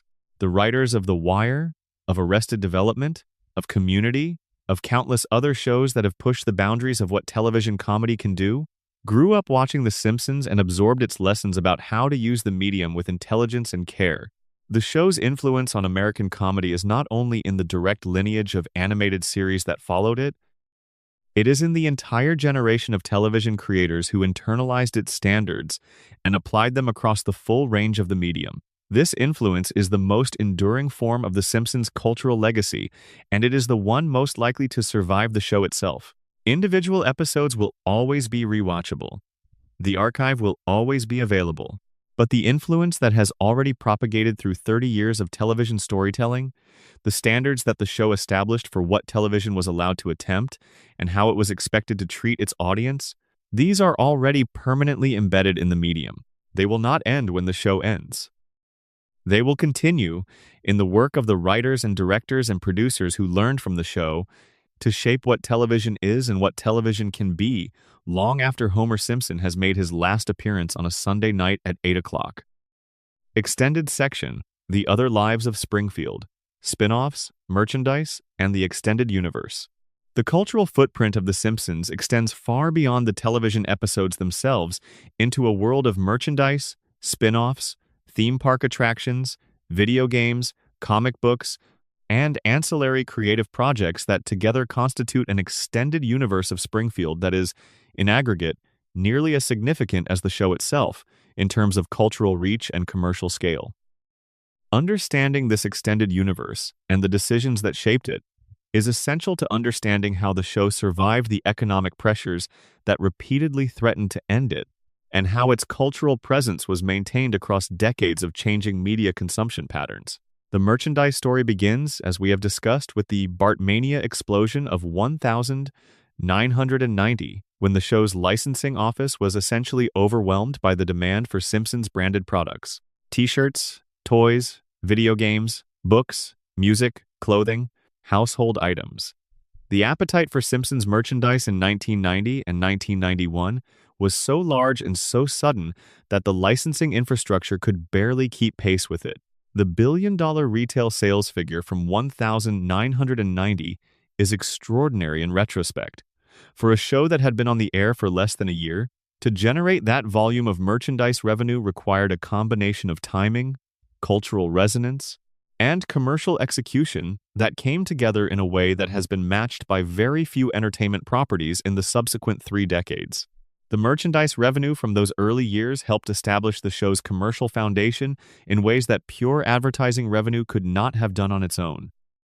Network television advertising revenue is cyclical. It rises and falls with the economy, with ratings, with advertiser confidence, and relying entirely on it creates vulnerability to short-term fluctuations that can threaten the economics of expensive productions. Licensing revenue, by contrast, is more diversified and more durable. It comes from multiple categories of product, from multiple markets around the world, and tends to be somewhat more stable across business cycles than pure advertising revenue. The Simpsons' robust licensing operation was, from very early in its history, a commercial cushion that gave Fox reason to continue the show, even when the advertising economics were under pressure. The video game history of The Simpsons is particularly interesting as a case study in how intellectual property can be used across multiple media while maintaining its core identity.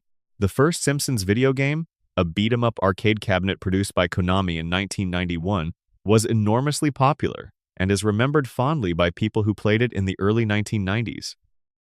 It was followed by a long series of console games across multiple generations of hardware, some excellent, some mediocre, all commercially significant as demonstrations of the show's ability to translate its appeal across different interactive formats. The 2007 game The Simpsons Game, produced to coincide with the release of the movie, was notable for its satirical self-awareness. It was, essentially, a game about a family that knew they were in a video game, and it deployed the show's characteristic intelligence about its own cultural position in ways that made it one of the more formally interesting licensed games produced in that period. The Springfield in The Simpsons tapped-out mobile game, launched in 2012 and enormously popular for nearly a decade before its service ended in 2023, created a version of Springfield that existed as an ongoing interactive experience rather than a static representation.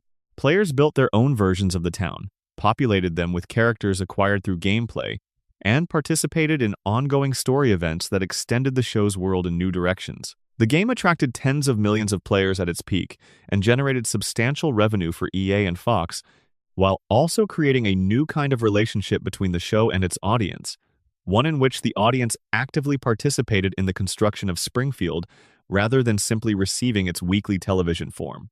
The Simpsons ride at Universal Studios Florida, which opened in 2008, created yet another version of the Springfield experience, a physical, immersive version that allowed visitors to inhabit a giant screen simulation of the town in ways that the two-dimensional television format could not provide. The ride used original voice recordings from the cast and original animation from the show's production staff, maintaining the continuity of the show's creative identity in a radically different format. It became one of the most popular attractions in Universal's Florida park, regularly generating lines that stretched for hours, and it was subsequently replicated at Universal's California and Japanese parks. These various extensions of the Springfield universe games, rides, merchandise, comics, music are not simply commercial appendages attached to the television show for revenue purposes. They are, collectively, a parallel architecture of cultural presence that maintained and expanded the show's footprint during periods when the television show alone might not have been sufficient to sustain its cultural relevance. When the show's creative output was at its most variable, critics were writing about its decline. When the ratings were lower than they had been at the peak, the extended universe of Springfield was still thriving, still giving audiences new ways to engage with the characters and the world, still demonstrating the vitality and appeal of the franchise, even when the weekly television episodes were not always generating the same enthusiasm. This is the commercial logic behind the modern entertainment franchise model, which The Simpsons helped pioneer. A sufficiently beloved creative property does not live or die by the performance of any single expression of it. It lives in the aggregate, across all of its forms, and the strength of any one form can compensate for weakness in another.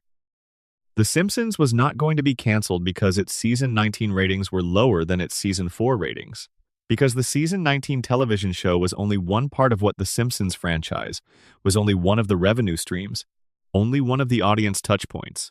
only one of the ways the characters and the world were manifesting in the culture. The comic book series, published by Bongo Comics, the company Groening co-founded specifically to publish Simpsons comics, provided yet another ongoing expression of the franchise that ran parallel to the television show for more than 25 years. The comics operated with a relative creative freedom that the television show did not always have. They could take the characters into stories that would not have been feasible in animation, could experiment with narrative formats and tonal registers that the weekly broadcast format constrained, and could address aspects of Springfield life that the television show touched on infrequently. For dedicated fans, the comics were a way of spending more time in Springfield than the television schedule allowed, and they maintained a devoted readership across the decades of their publication. The music of The Simpsons, from the Danny Elfman theme, which is one of the most recognizable television themes in history, to the show's extraordinary record of musical sequences and original songs, constitutes another dimension of the show's cultural presence that deserves acknowledgement. The show has produced an extraordinary number of original songs across its run, some of which have entered the broader popular culture in ways that go far beyond the episodes that contained them. We Do, the Stonecutters song, from Season 6, You're Checkin' In from the same season, Monorail Song from Season 4.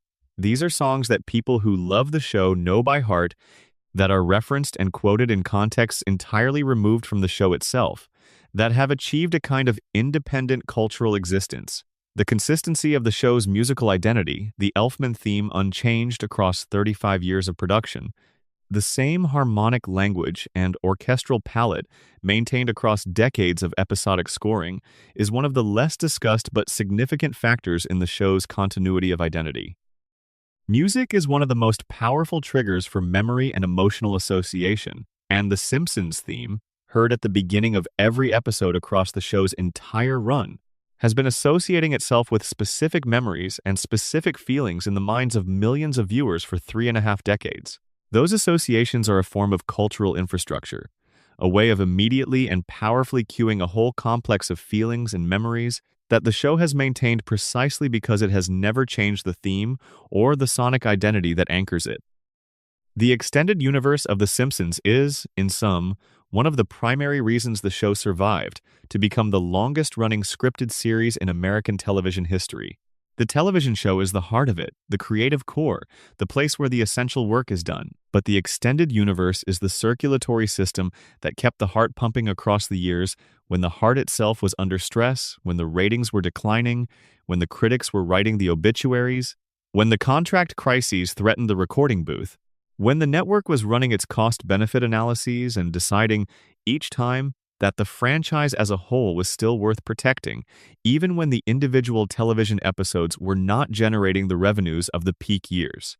Springfield is bigger than its television show. It always has been.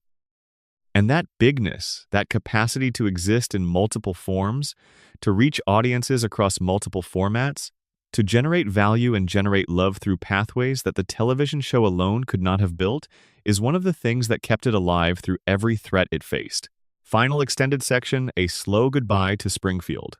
On endings, legacies, and the question of when. Every story, even one that has been running for 35 years, must eventually reckon with its ending.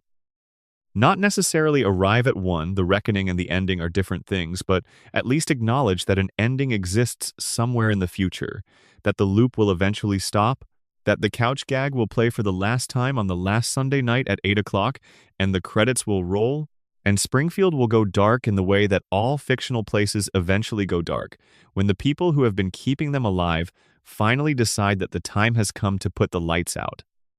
For The Simpsons, this reckoning has been ongoing since at least the mid-2000s, when the show had already outlived every previous record for a scripted primetime series and had clearly entered a territory of duration that no roadmap could chart because no one had been there before.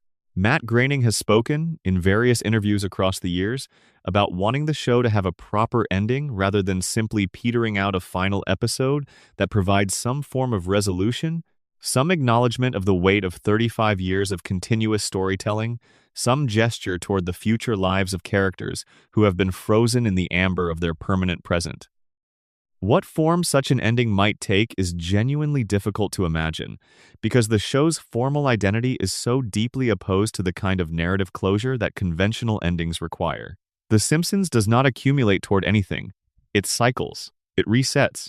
Its stories resolve within episodes and then are forgotten. Its characters return to baseline.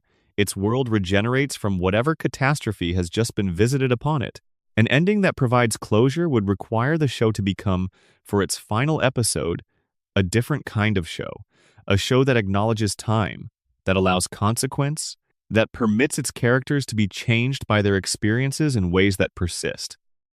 This would be beautiful. It would also be, in some fundamental sense, a betrayal of the formal identity that has defined the show's 35-year run.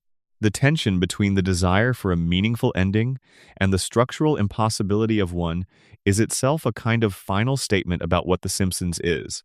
A show that cannot end properly because it is not built for endings, that can only approximate closure in the way that all indefinite loops approximate closure through the feeling, periodically, that the current moment might be the last one, that the family coming home by the end of this episode might be coming home for the last time. Every episode of The Simpsons is, in some sense, a possible final episode. Every time Homer stumbles through the door, and the family gathers and the story resolves and the credits roll, there is the theoretical possibility that this is the last time that the negotiations did not work out, that the renewal did not come through, that the person in the network conference room said no this time rather than yes.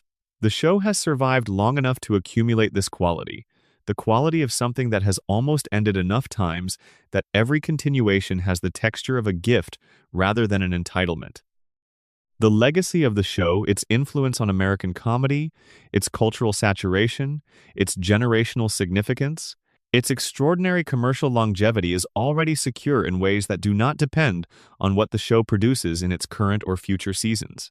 The legacy is made, the influence has propagated. The generation that grew up with the show and internalized its standards and carried them into their own creative lives has already changed the television landscape in ways that will persist. The archive of brilliant episodes, the episodes that represent the show at its best, the ones that were being made in the early and middle years when the writing was at its sharpest and the animation was at its most expressive and the ensemble was most fully inhabiting its collective identity will be there, permanently accessible, permanently rewatchable, permanently available to demonstrate what the show was capable of at its peak. What the ending, whenever it comes, will add to this legacy is something simpler and, in its way, more important than any specific episode or creative achievement. The ending will be the acknowledgement that something extraordinary happened, that a cartoonist in a lobby sketched a family on the back of a sheet of paper in 1986, and 35 or more years later, that family was still there, still recognizable, still the object of love and argument and memory and cultural conversation for hundreds of millions of people around the world. That is not a small thing. Most things that begin in lobbies and on the backs of sheets of paper do not end up mattering to hundreds of millions of people across multiple generations.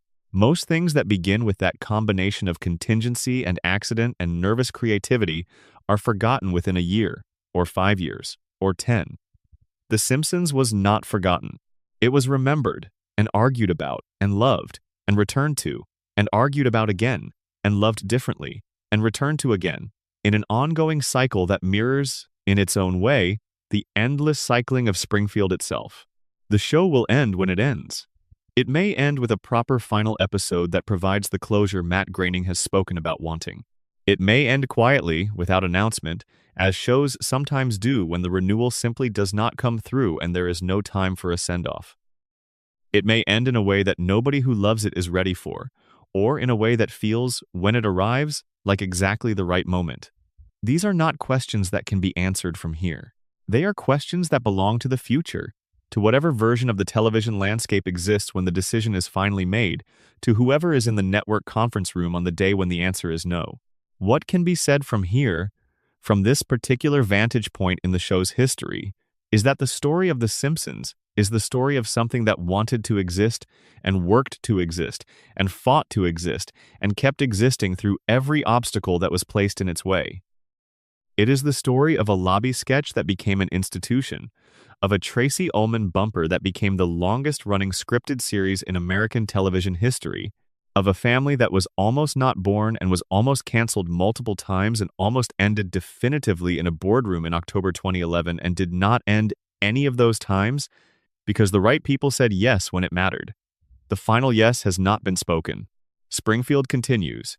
The lights in the nuclear plant are still on. The Quickie Mart is still open. The couch is still there, waiting at the end of the hallway in the opening credits. And every Sunday night at 8, the family still comes running toward it, full speed, refusing to slow down, refusing to stop, refusing in the most specific and literal and animated way possible to say goodbye. We do not know when the goodbye will come. Until it does, Springfield is still there. And so, if you need it, are we? End of script. Total runtime estimate. Approximately 3 to 4 hours at a relaxed narration pace. This script is intended for 11 Labs or similar text-to-speech services. All section breaks include natural pause opportunities. The subscriber and comment callout appears at the end of Section 1, as requested. Thank you for listening. A note on what was left out. Any accounting of the show's near cancellations is necessarily incomplete, because the full history of the pressures that shape the show's survival exists across thousands of private conversations, internal memos, contract negotiations, and creative deliberations that were never documented for the public record. What this script has attempted to do is trace the visible lines of that history, the moments when the show's continued existence became a matter of documented public record, when the people involved chose to speak about what was happening, when the pressures were severe enough that they generated the kind of external attention that leaves a historical trace. But behind the visible crises are countless smaller moments of decision. A writer choosing to stay rather than leave. A network executive choosing to renew rather than cut. An actor choosing to accept a compromise rather than walk away. A showrunner choosing to try one more season rather than declare the creative mission finished. These decisions were made by human beings operating with incomplete information, under real pressures, with genuine stakes, and the outcomes of those decisions accumulated over 35 years into the show that exists today. The show is not perfect. It has never been perfect, not even in the years that its admirers describe as its golden age. It has been brilliant and mediocre and everything between, often within the same season or the same month.